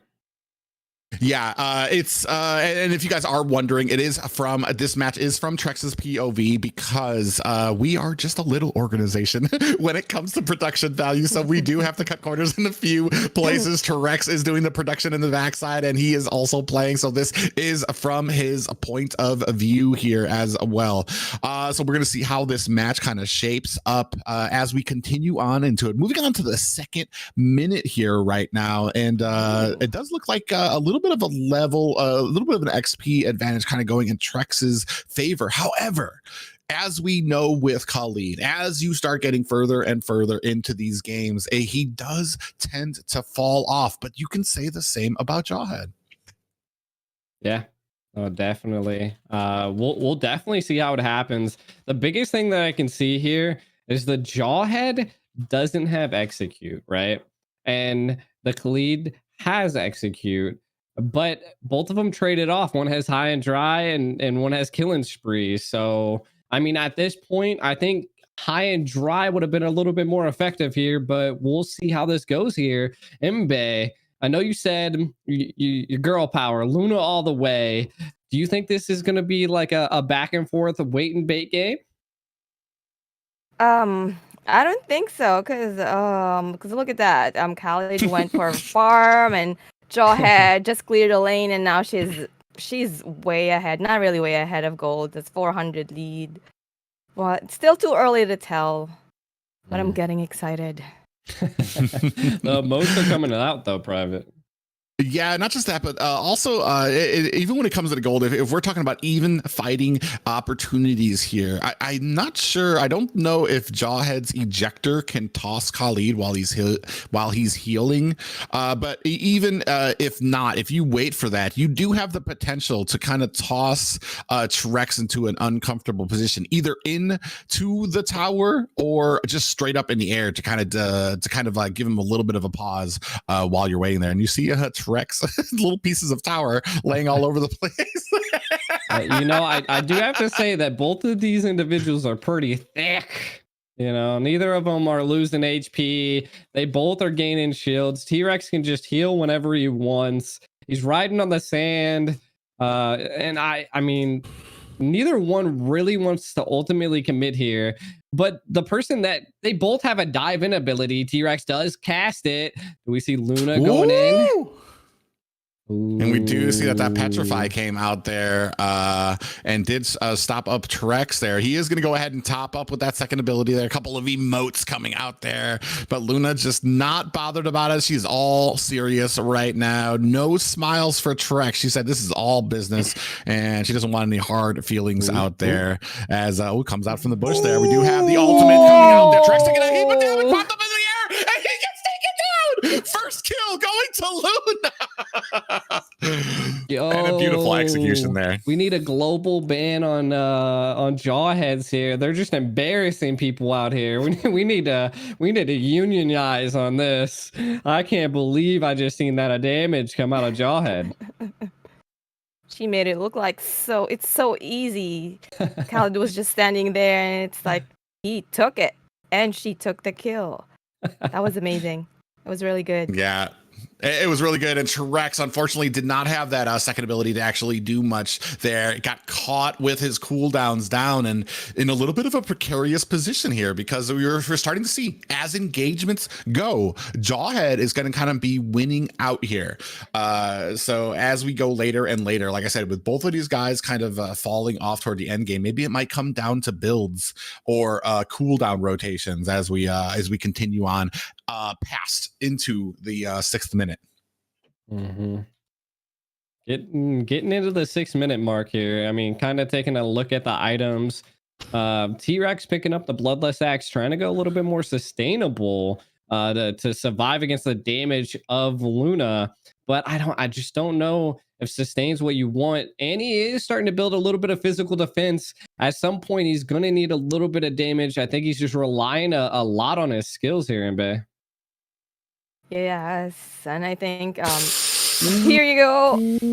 Oh! I was holding my breath in there. I was like, go run. Oh, and there out come the smiles from Luna. Always the graceful deaths from her. But that damage coming out, a nice stun, and then followed up by the second ability from Khalid. And then finally that execution as Luna was just narrowly to a point where she could get to safety. So, and just as we were talking about it, that Luna was starting to come up. Trex comes up now, especially with that sustained Bloodlust Axe actually helping him sustain a little bit more. And it's going to be come down to when are we going to be buying some type of anti-heal or if that is even an option here for Luna. Oh, she comes in. She's not. She is not. Yep. Oh, man. And we see the damage coming down. Luna taken down to about half health, does not want to continue on to this fight right now. The only thing is that he's kind of down with cooldowns. He does get a pop up there. We do have a game pause. What the? Oh, is that? Was that Excuse me. I was trying to click the items and I accidentally hit the pause game. I'm sorry. I fat fingered the pause. Maybe to save Luna's life. Who knows? Oh, here comes the pause. Luna's in a little bit of trouble here. Does get taken out again. Caught at her buff there. Trex is going to get the second kill of the game, and we are moving into the 8th minute. No, it was good. I really did fat finger the. I was trying to pull up the items to see what T-Rex was doing, and of course the pause buttons like you can't use a thumb. I'll tell you that right now. I have to use an index finger. As Aiko pockets a 20 from Luna. Ooh, look at the damage coming out here, though. Ooh, look at all that right there. Trex is down to about a third of health there. He is going to go ahead and try to get his... Oh, he does catch her with that. A lot of damage. The pop-up comes out. Is this going to be it? Luna's just... Oh, she goes on to the minions there. Both of these guys a little scared to come out here. This is the end of the road for Luna. She thinks twice about it. Both of them not wanting to commit here. And unfortunately, when you give that type of opportunity to a Khalid, you're going to let him top up there as he's doing right now. Hey. It's a good game here, Imbe. I don't know what's. You think T-Rex is gonna win this? Like, you're girl power all the day, but we're kind of seeing a 2-1. I'm actually. It's so hard because I feel like I feel more nervous about this one than my own game. So I'm still rooting for Luna. I'm gonna stick to it. She still has a chance. I have faith. If we reach a death match, I believe she could win this. So we just have to wait. She just have to play safe and, don't be too aggressive and get that item and go Luna. Yeah, nobody's in there trying to take the buffs. Here comes the pop-up. A lot of damage coming down here. Half health for Trex. He's healing up right now. Luna can't stop it, though. They are now even there, but look at the damage that's coming onto Luna. She's going to have to find herself a little bit of escape as she flees, arms flailing in the air. She runs away to go ahead and top up back at the base. But now we have minions here, and this is giving Trex a little bit of an advantage now. Yeah, a little bit of advantage in the minions, a little bit of advantage in the gold lead, just because of how aggressive T-Rex is playing. And this is coming back to it that if you stay on the back foot for too long, it's tough. But I'm in the same boat as you, Private, as you said earlier. We're gonna have to see. I'm thinking some dominance ice, something to stop this Khalid from being able to heal so much. Yeah, look at Trex waiting to try to land. He does miss that ultimate and is going to go ahead and have to escape there, Luna. But we are about 4 minutes and 30 seconds from sudden death. And we already know how it's been playing out here. Sudden death is basically the first kill to win, because then that gives you the opportunity to go ahead and push into the base. No, exactly. Unless you're Nami, right? she threw out. She showed Nami is not only devastating, but she is also merciful in what we saw from her against Wheezy. And then we have the ult. Look at all the damage coming out. Trex is going to try to heal it up right now, putting on the damage. Luna's trying to get away here. Is that going to be it? Execute comes out. That is the third victory, and unfortunately, Luna left on the ground as we see a celebrating Trex right there. The handlebar mustache makes it to the next round. He yeets his chair, knocks over everything in his room. What a good match. Khalid in the background there. That was crazy. GG's to both Luna and the one and only T-Rex there. That was a good game here, Private. Yeah, it was a good game. Unfortunately, it came down to timing too. I'm not sure. That's why I said, I'm not sure if Khalid can be popped up during his healing, but if he can, I would have waited to kind of to try to use it then. Unfortunately, it came down to gameplay there. Trex got a little bit of an advantage, kept pressing it, and there is just not enough that Jawhead could do once the advantage kind of started swinging in his direction. But like I said, and she will be going home now, unfortunately, from the losers bracket. But guys, that is not the last time you will see her. You can also see in our description here below where we have the links for all of the influencers that you see here, for Luna, for me, for Xena, Kyle, and even for the lovely Imbe, who is joining us here at the caster desk. You can find all their links below in the description for that. Yeah, no, I mean, as Private said, the biggest thing about this event, I gotta give a huge shout out to Private. A lot of us do a decent amount on the NASL, but the Bring the Heat was Private's ideal. He created a lot of the stuff, ran a lot of the behind the scenes. So definitely big shout out to Private. And then he's blowing kisses to me. I don't know how to take that. Oh my god, no, like I'm blushing. No. I'm joking. But the whole thing about this event was to do something good for the community, do something good for North America, right? So we wanted to create a charity event, but also make it a little entertaining for you guys out there. So definitely, we do have currently donations for Kids for Tots, as Private said, baby potatoes. So definitely watch out for that. But it's not required you donate. But if you do want to donate, it is an option. All of us, again, if you guys are new and into the chat, all of us here, content creators that are doing the 1v1, donated $100. We got somewhere around $1,200. The person that wins first place here gets to donate all of that money in the prize pool to a charity of their choice. And I feel like that's a good thing for us. You know, that brought out a lot. We were able to use the NASL for something good. And we're just donating back to the community that's kind of helped us. And I'm glad to see it here. Yeah, this is our last event of the year before we all kind of take a little break for the holidays, but we just wanted to make sure that we were giving back a little something there. And not only that, but to bring all the lovely influencers here to kind of one location to kind of let you guys meet a bunch of our friends as well. But yeah, it's been amazing so far, and we can't wait to see what comes up next. And I believe we still have a few. Is it one more match me after this? Oh no. Yeah. So the next match is going to be AV taking on AV Gaming taking on Ben Dunn-Haddad. But it's been an awesome experience, and we've enjoyed having Imbe here at not only part of this tournament, but here at the desk as well. Do you have any last words to say to the viewers out there, Imbe? Thank you. First off, congratulations for this successful event, and it's my pleasure to be part of it. And thank you to everyone who keeps supporting us, especially me. I'm new to this, and I'm so happy that I'm part of this. And keep supporting North American Squad League. And thank you, everyone. Thanks, Imbe. It was good to have you. Yes. So we're going to be transitioning. We lose one caster, but we're going to be gaining another one here shortly. But it's been an exciting event so far, G. And what so far has been probably your favorite match? Listen, I have to give it up to you, man. I mean, you kind of embarrassed me. You know, I'm not gonna lie. You know.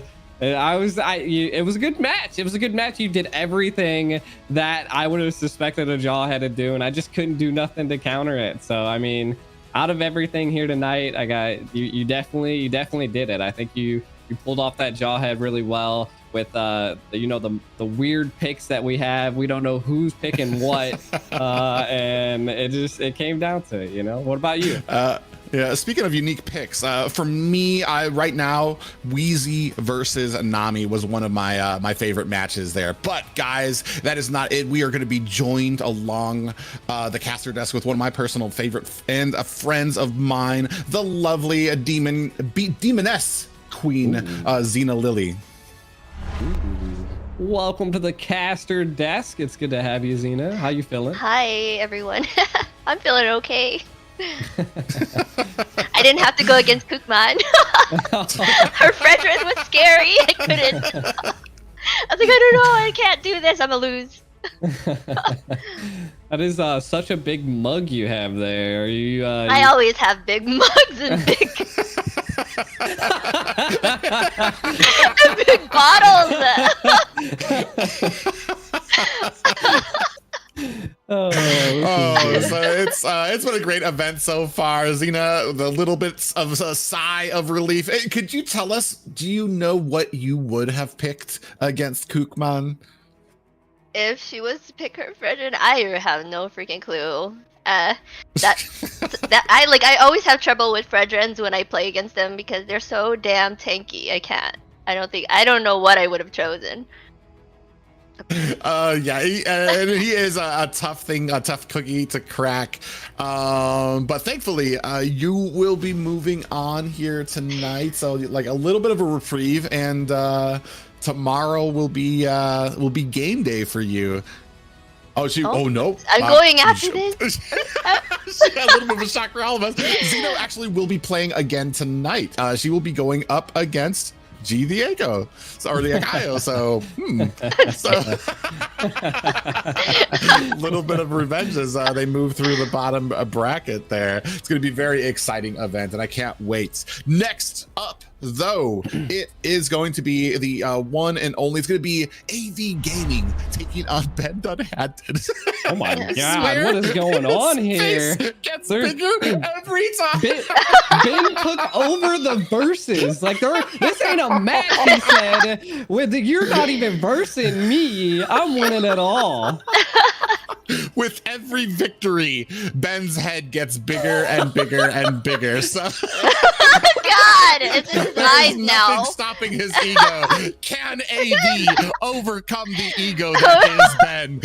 We'll find out after this. Oh my gosh. At some point, I think we might see a colony over there. I don't know what's going on. I am the champion of 1v1. And I am here to become the best of the upcoming 1 vs 1 tournament. And you're about to see it, because I was called Chicken's parents. But no, you know why? Because I taught him how to play. And you are about to see it. I am AV, the best of the best.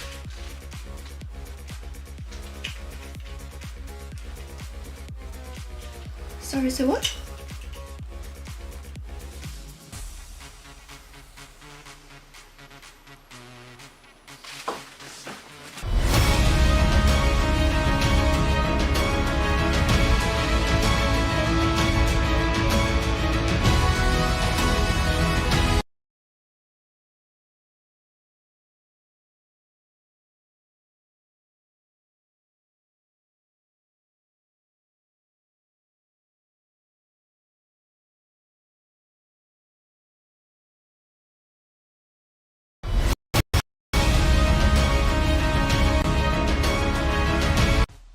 Yo! So, to participate in this 1v1 tournament, I have to trash talk the competition, which, in my case, not really an issue. So, I'm going to start at the top of the list. T-Rex Senpai. We have history. He has beat me twice. I beat him one time. I'm looking to get revenge. Next up, I'm actually really scared of Pika. Pika's like the highest rated player out of all of us. Mythic Glory, 1,000 points, best friends with MOBA Zane. Like, this dude plays with all the pros all the time, but he's a support. He's like a tank main, and so he's like that Angela who only plays with her boyfriend and only ults her boyfriend. So that's Pika. I'm not too worried about it, but kind of still a lot scared. Yeah, I'm scared. Next up, we have G. Now, G is really good at Zask, and that's it. So not really worried about that one. I think we'll be all right. Then we got Private. Private's like a potato XP laner. I'm not really worried about that. We've gone head up one time in the lane, and I think I dominated. So I'm not worried about Mr. Potato, but he could have a couple tricks up his sleeve. Next up, I think we have Wheezy. Now, Wheezy is actually the only pro, I think, in this event. I think, at least. And he's got like 3 pro teams, but all of them suck, so I don't think I should be worried too much. Now, me and Wheezy actually have history as well. We were in a tournament together a long time ago, and the only thing he could play was Valir and Vale in the off lane, so I think I'm good. Next up, we have Kukman. Cookie main. She's a Florin main, so I'm not worried again. You know, what are you gonna do? Heal me to death? And then we got Imbe. Never seen her play, but I've heard her voice, and if she hits me with a screech attack, it would be super effective. Let's see, who else do we have? That's it. No one. Who else am I scared of? No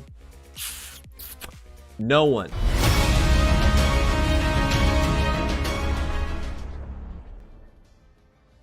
Welcome back, ladies and gentlemen. We are about to get right into it. You can see there, it is the matchup, probably the one that everybody's going to be paying attention to tonight. It is going to be AV Gaming taking on Ben Dunn Haddad. This is going to be the match of the night, and we all know like some great picks from both of these guys, some great skilled on the side of Ben. Just a lot of skill, especially when it comes to those fighters. However, the new crowd favorite, somebody who's kind of just come up, AV Gaming, coming up with some very interesting picks here, and the capping out last night with a Harith pick that surprised and kind of took Trex down to the street there. Isn't that right, Xena? Yes, they both have been playing very well in these matches, and Ben did bring out his Lapu and his Edith, right? So yeah, I wonder what he's gonna pick next.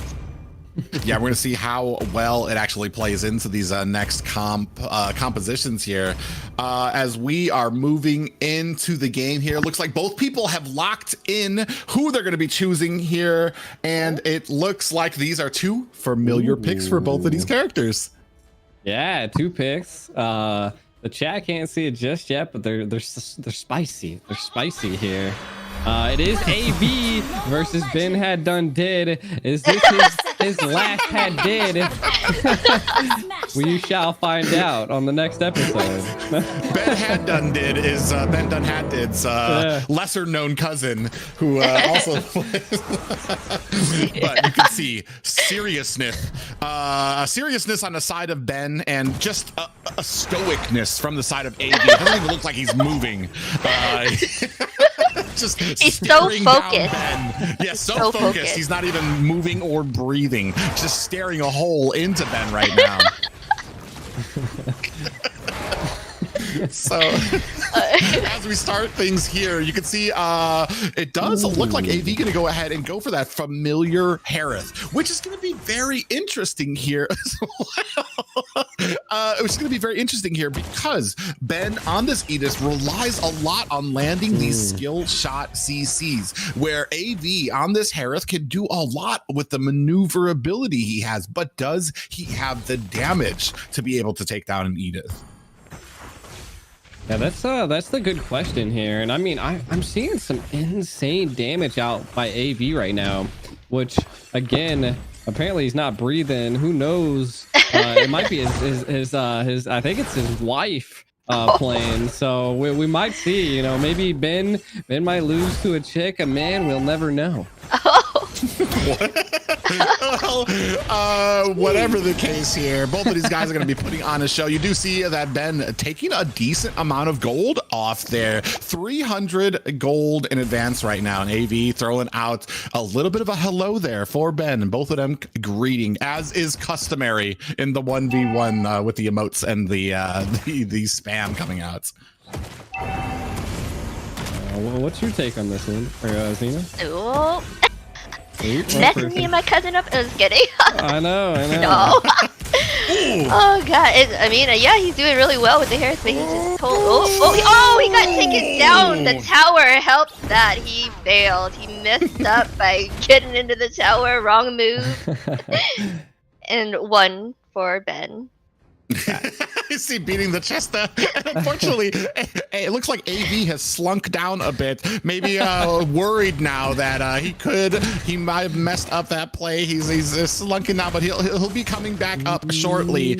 We do say that Xamon Force came out from the Harith, but like Xena said, in the range of the tower, and just not enough happening there. It probably used a little bit before, too early for the case of Ben there, who went ahead, used that Primal Wrath and did just an amazing amount of damage to AV.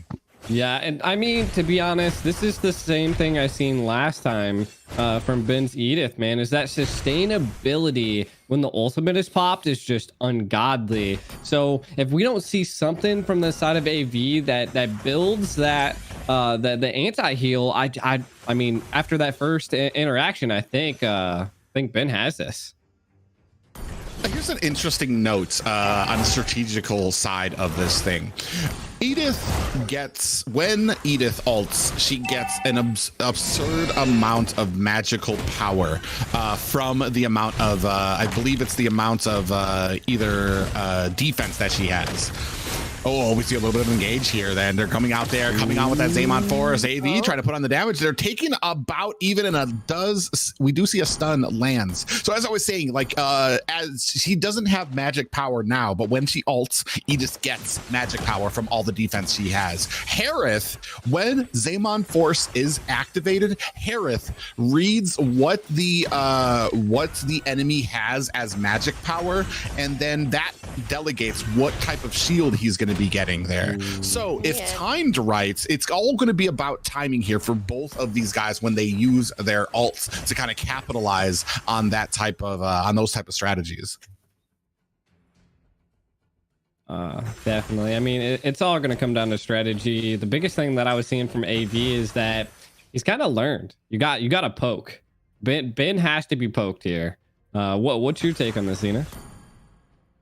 He was trying to go in earlier. He almost had him at one point. So, yeah, he learned his lesson, I think. He's not, like, running in and going under the tower. He's positioning himself better, so...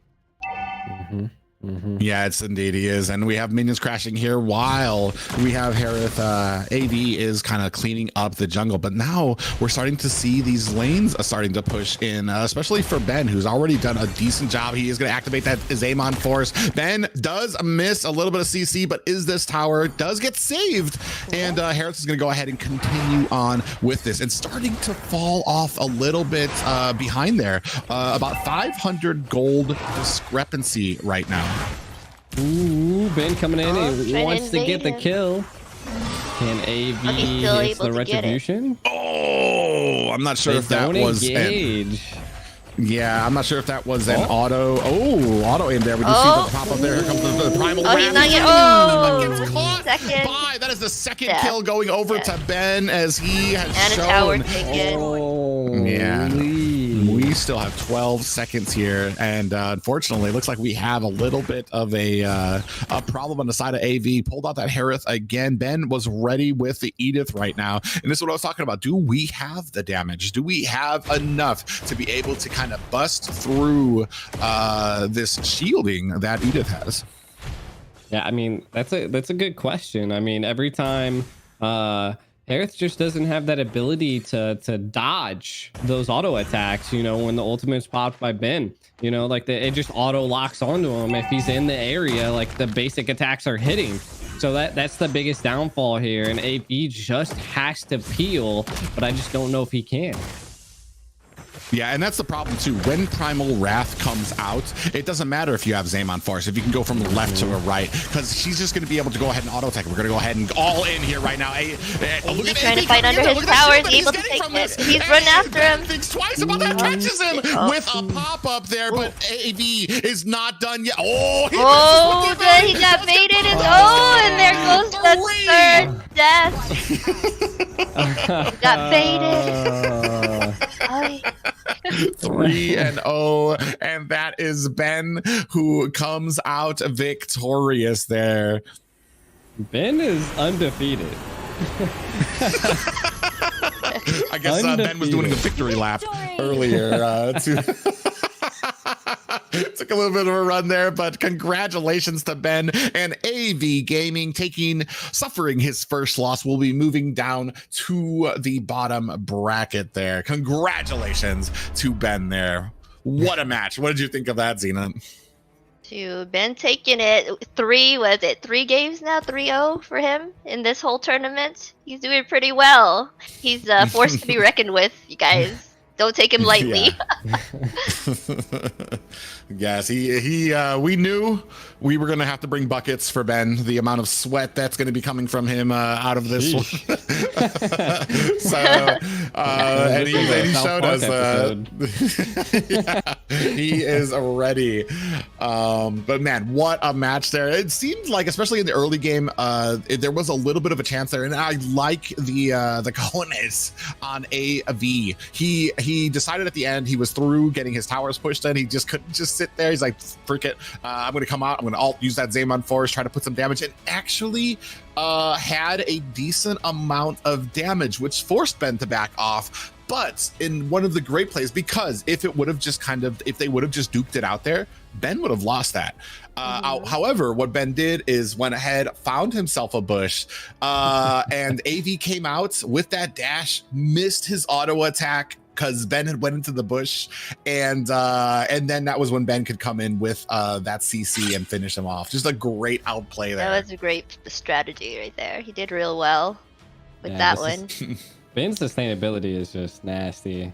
If I've learned from anything, is we need some anti-heal for this man. If he's going to continue to use Edith, yeah, there's going to have to be some type of plan there. He's been very successful with it thus far, taking it out twice so far. But yeah, so it's been a great set of matches so far. Soon, though, we're going to be moving into another group of matches too. It's going to be the lovely one and only Xena going against Echo. Oh God. So it's for charity. Think of the children, Echo. It's for charity. Think of the children? Oh, what? It's for the kids. Okay. It's for the kids. It is. It's all good. It's all good, man. You never know. You never know. Yeah, so do you two have any words before we get into your match for the other person? You going down? Ooh. And what do you say in reply to that, Echo? You're going down. Oh my God. We're like those two people. That's like, like, no, you're going down. Yeah. Like, what's your name? You're like, Xena. And I'm like, well, you're going down.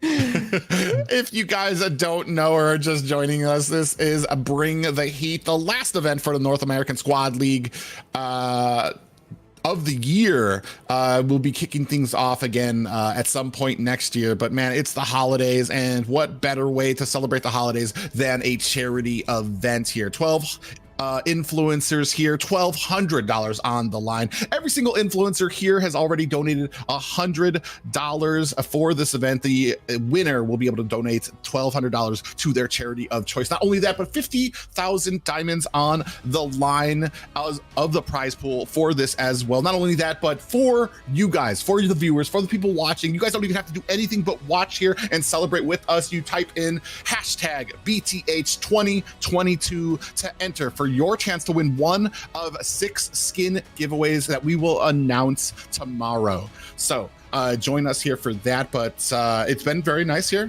But you two, it's time for you two to hit the locker room and get ready for your next match. GG's. Woo! Woo! Boy, are you towel down? You take a shower? Are you good? Oh, right now? dude, my heart was racing, man. Every time I play these, I get so nervous, man. And then I hear y'all talking junk in the mic, and I'm like, oh, man. Oh, man, but a great victory. Did you have in your mind, did you think he was going to pick Harith? I did not think he was going to play Harith, and I thought he was going to play another pick because I think the strength of being new to the scene, but also playing 2 different heroes, it makes you like a secret weapon. You can play anything at that point in people's minds. So I was like, I think Edith's my safest pick into like totally blind. I'm going to run that, you know? And thankfully he rolled the Harith, and I was like, okay, Oracle first, right? And man, there were some moments there where I was like, oh man, his damage is insane, especially that early. It surprised me that Harith had that much damage that early. It was crazy. Yeah, it was, and man, was there a little bit of a panic at that last match there? You had to turn around from the tower, as you saw. He activated that Xenon force under the tower while you were there too, and you got slowed down, had to back up a bit. How were you feeling then? Honestly, I was like, man, I could die here because I don't know his output. I don't know his damage. I didn't have ult. I didn't have inspire. I was like, man, this could be it. I'm going down 2-1 right here because he popped that ulti and started advancing. And I was like, oh man, I'm a long way from my turret. What am I gonna do?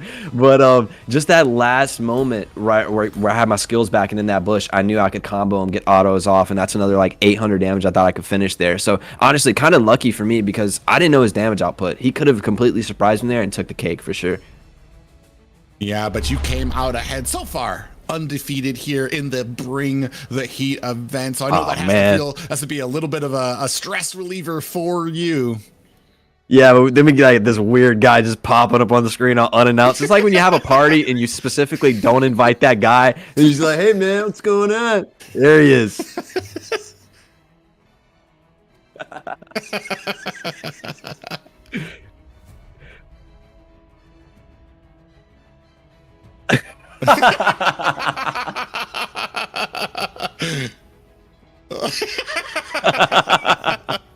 I have to ask, Trex, how is the family feeling about the handlebar mustache? Do we think we could make this? That's cap. That's cap.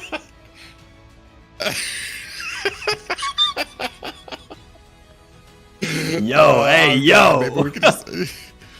Hey, yo. Jesus.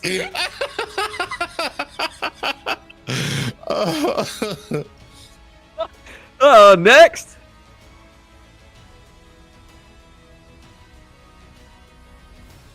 Oh, looks like we are Trex. It seems that you are muted. Your mic is muted. Oh my God, they missed my Trex. great talk. They were probably good that I didn't say that on live cam. Never mind. Really PG stream that they don't really hear good. that. This is definitely a PG stream, and what I just said was not for y'all's ears. Thank you guys, looking out for me. Had something to do with handlebars, my mustache, and who knows who. Nope. But anyway, Nope. that's about as Nope. far as we're gonna take it. So, Xena versus G. Who y'all got? Let's change the subject. Oh man, I've been friends with Xena for a very long time. It's hard to vote against the Demon Queen here, but I know Aiko has something to prove out there. He has momentum. He's warmed up. He's warmed up and ready, and he's not trying to take any prisoners here. It could be anyone's game. I want Xena to win. We're gonna stick with that. We're gonna stick right there. Boom. I'm going to give my vote to G here. I think he's found his legs and found his confidence in that last match. And he was being mad aggressive, diving in, using the ultra probe, pushing down the whole game, aggressive the entire time. I think he's found his legs in this tournament. And I think we might see another Zask here. I think he's saying, hey, if it ain't broke, don't fix it. Well, let's take a look, because up first we have Xena, the Demon Queen, Lily, up against G, the dude, Akayo.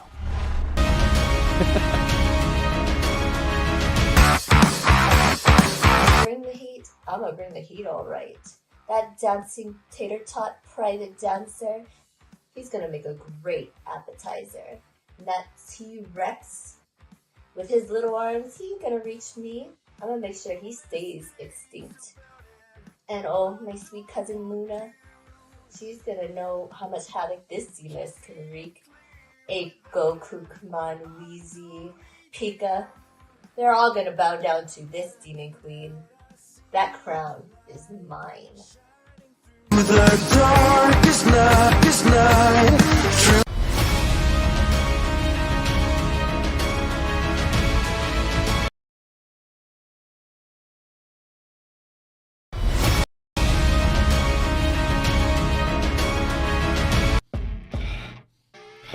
Oh, I didn't even see you guys there. Don't mind the guys in the back. I heard there was people talking about me behind my back. And you know what I have to say about that?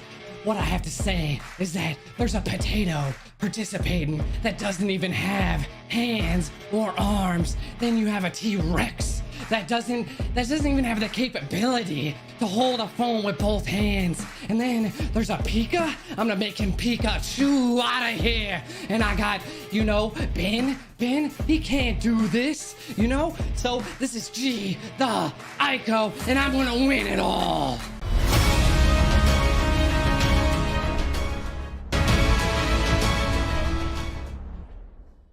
All right, we're on. Welcome back, ladies and gentlemen. And as you saw from those promos, both of these competitors are ready here. G is moving his way through the lower bracket, but he has one obstacle in his path in the name of the demoness queen, Xena Lily.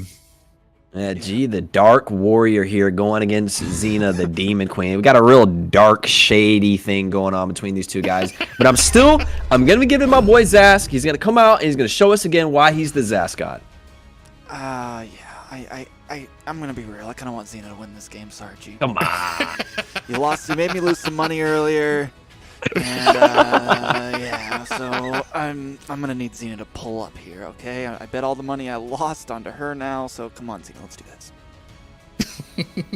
Tough words there as we are moving into the draft for both of these competitors here.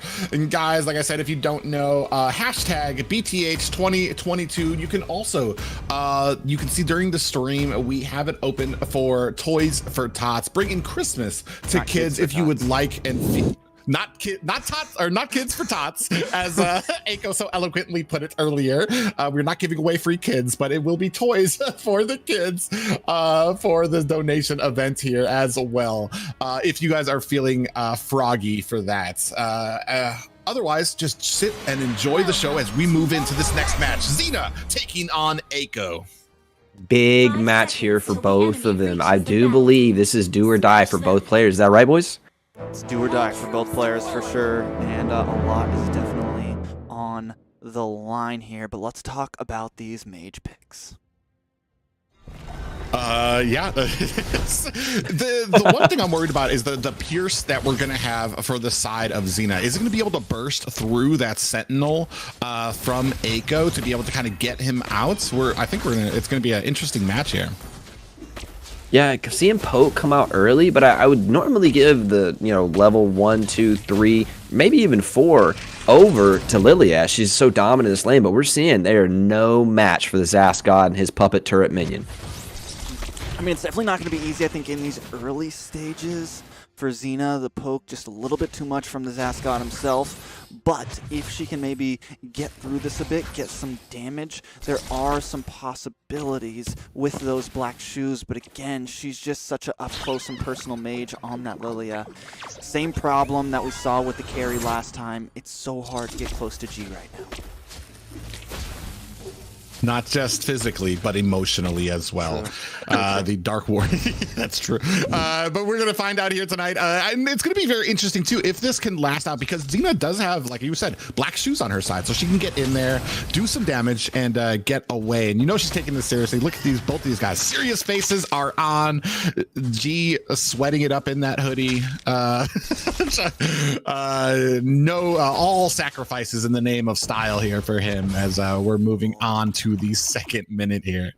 Hey, a little bit of recall banter. You love to see it. I'm trying to theory craft how these matches are going to go, and I think Black Shoes might actually give Xena an advantage to bait out that ulti from G and just keep applying pressure after that. Like you're saying, this poke from G is just pushing out everybody early in the lane, but we'll see once Black Shoes come into the mix of things, and G only has one ulti, right? Xena can pop back, and she's got a full health bar ready to go, so I'm really ready to see this get into level 6, level 8, and how it progresses through. I got two things to say, and they're both about Xena here, right? First of all, she's got a thumb sock on right now on the left. Hey, yo. She's very serious. I don't think that was on yesterday. She's taking tonight's game. The second thing, her phone looks gigantic right now. The thing is literally the size of her. I'm a little confused, but hey. But hey, keep it going, Xena. You're doing all right. Well, I think G actually plays on an iPad mini other way, so he's going to have her beat either way when we come into this. So, but we're going to see here both of these guys being very careful about how aggressive they are. You see, only a 50 gold lead for Eiko. So both these guys kind of at the same spot here, waiting for the ults to come out, waiting to see who's going to be making this first mistake. Very close, and this is like a true mage on mage in the mid lane fight. I mean, Zask isn't like one of the classical mages you would think of, but it's magic damage versus magic damage in the mid lane. This is like a true, what you would see kind of in rank sometimes, mid lane matchup, right? We don't have a fighter, an assassin here. This is like true mages doing work, and Zask is like really healthy on mana. He picked up the blue buff, so he's going to be able to push. But Xena is now having to be really selective where she uses her skills, as she's just ran Yeah, definitely having a bit of trouble, but I mean, from the first 4 levels to now, we're seeing at least Xena able to kind of maneuver around a bit more. At like level 2, it was looking a little rough. Xena's getting brought down to half health immediately, forced to go back, and yes, she's still going back, but I just feel like she's kind of closing the distance. Maybe, as you said earlier, finding her legs a bit here. Yeah, but the thing is, too, is like even when she goes back, she's only about 60 gold behind right now. So she's not really getting punished for what's happening there. We do have a little bit of a speed there picked up there. Oh, we do have the black shoes coming out there. Ult, and the Sentinel comes out. He's going to go ahead and dive into the tower, trying to get out of range. And Xena, just at the edge, does get taken out by that Sentinel. Man, Xena uses the black shoes a little early there, and Zask still hasn't used his ultimate, so now he can push 2 towers, the tower and then the tower of the reset, pushing it even forward as she tries to walk under her turret retreat, but it's just not enough. G, the Zask god, is here to do work today.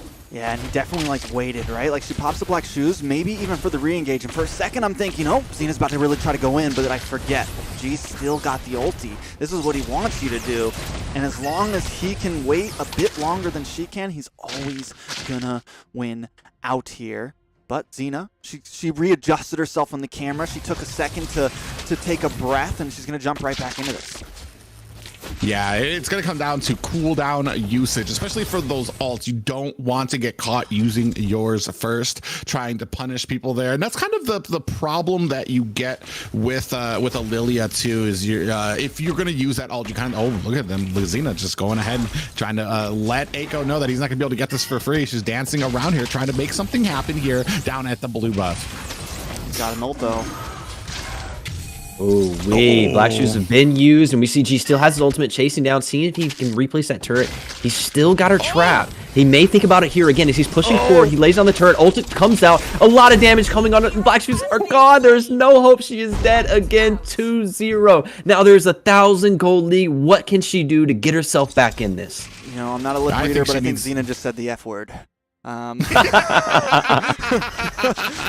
Pretty sure. I don't know about you guys, but I think Xena needs a bigger cup of coffee. That's probably what it is.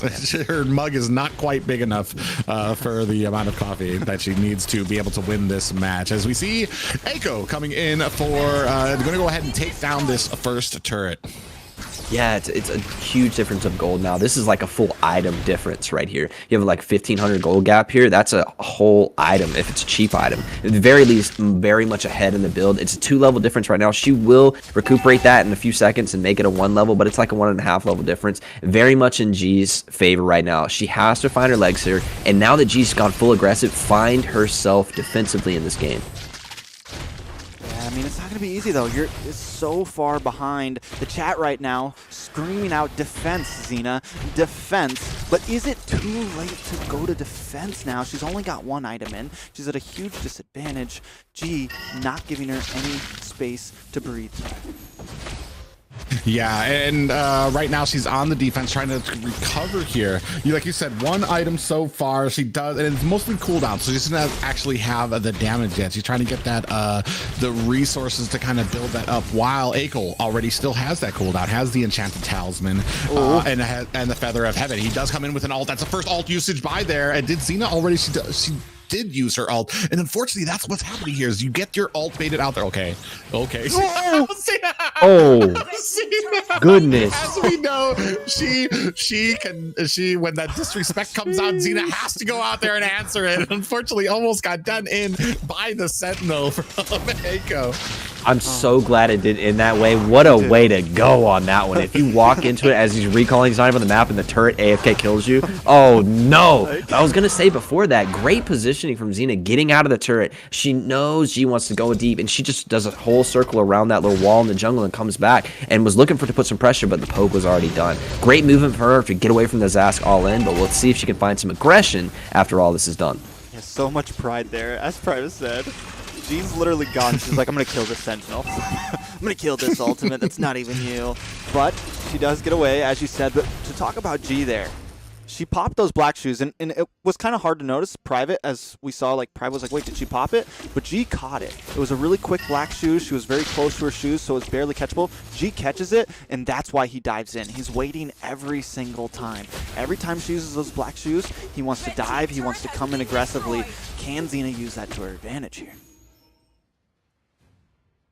We're gonna have to see, because it's not impossible to kind of dodge a lot of these abilities for Zaz. This is why he's not really often used there. But I mean, Xena, like you said, she does have to get kind of close range. You see that the second tower is going down. He does have a cooldown now for the Inspire. We're still waiting for that to come back up. But I mean, we're gonna have to see something where she needs to be able to find a way to kind of withstand a lot of this pressure before that Sentinel comes out without using those black shoes. G wants to fight on this wave. He's just had Holy Crystal completed. He wants to go in right here. We'll see if the dive is going to be completed. He's gone a little early. Black Shoes is still up, and you're seeing it doesn't have the same potential. When Black Shoes is up, she can always get out, reset that health bar, and have another one to go back in. This might be an opportunity for her to go aggressive. Ooh, and just as you say that, she eats a bunch of turret shots there, Trex. And he's got Crystal now, too. I mean, this is tough. And I'm almost wondering, like, if she can last out, if she can get one more item, she's already committed to this item, but it's like get this item and then maybe just go Athena Shield to try to deal with that burst damage she's getting hit with. Maybe even Radiant Armor. I don't know. It's a hard call, but she's definitely, if she wants to stand a chance in this, she needs to last at least another 3 or 4 minutes and try to close to sudden death. Well, not just sudden death, but you're also going to have to bait out the ability. We did see that Eiko pulled out that Sentinel early. Unfortunately, Xena kind of used her ultimate as a more of a defensive there to kind of back off and away from the tower instead of kind of engaging on him. Because at this point, like it's the time for kind of defense is kind of it's gone. You need to make something happen here, or it's like there's nothing that's going to stop him from taking the base.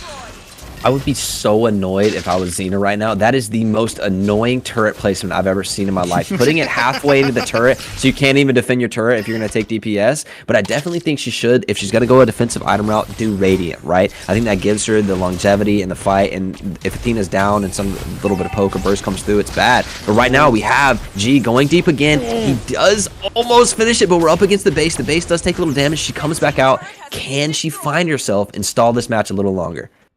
She needs to chase him down. She needs to, if she had Sprint or something, or maybe Flicker. I don't know. But right now, I mean, and I like the Purify because you get out of that stun, and that hasn't. But the thing is, like right there, he's a little deep, and he's a prime target once he's out of the ultimate, and you're past it, and he's already wasted all of his little maneuver abilities. But the thing is she has no way to catch him by then. Even if she uses the black shoes and gets back into it, like there's just no way to catch him. I think her hope here is to use the Ice Queen and be able to get some distance on him. If she gets that one skill, he's got that 30% slow or so, and she's going to collapse on that point. But at what point can you get through this DPS? Let's get this damage coming onto him, Private.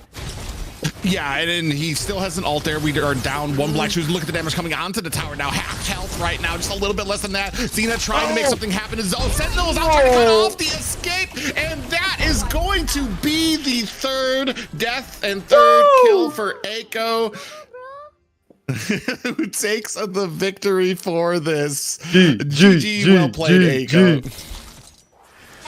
Well played, Eiko, for sure. A nice finish and a sweet goodbye to Xena. It was such a pleasure, but tonight she will be leaving us.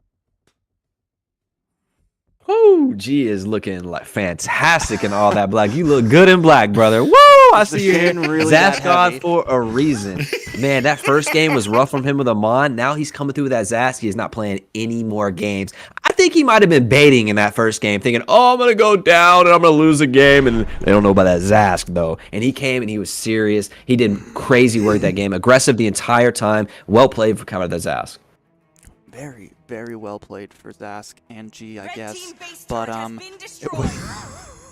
it will be it. I think we don't have any more games. Finally, we moved on very, very quickly. Ben, favorite game of the night? You don't have favorite game of the night. I don't even know, man. We've watched so many games. I have no idea at this point. I think the Amon Jawhead was probably my favorite. And it was really kind of depressing on the G side, but on the private side, it was really oppressive. And just like when you have that early game advantage, using it to the absolute correctness and the aggression that came out of it, it was just so well played to me. Like he went in early level 1. It was like, no, you're not actually going to jungle, my friend. And just from that, he set the tone and just used Jawhead so well. That was probably my favorite game of the match. Just the pure aggression out of it. For me, I'm gonna have to look at to avoid being big-headed and say my match. I still like the Nami match. Seeing her come out on top, they had a very good match from them, and seeing Nami come out, especially the skill involved in that as well with the Cho versus Paquito there. So that kind of rang true for me. And there was a few 3-1 matches tonight. I'm not gonna pick my own, so definitely. The Nami Wheezy game was definitely epic. The only girl to continue through so far, still in the bracket, sadly. Oh no! Nami will be the top-ranking female in this event. And not only that, she died. She died first, and then was able to come back and come through and win and start getting those kicks off. She found those chow legs.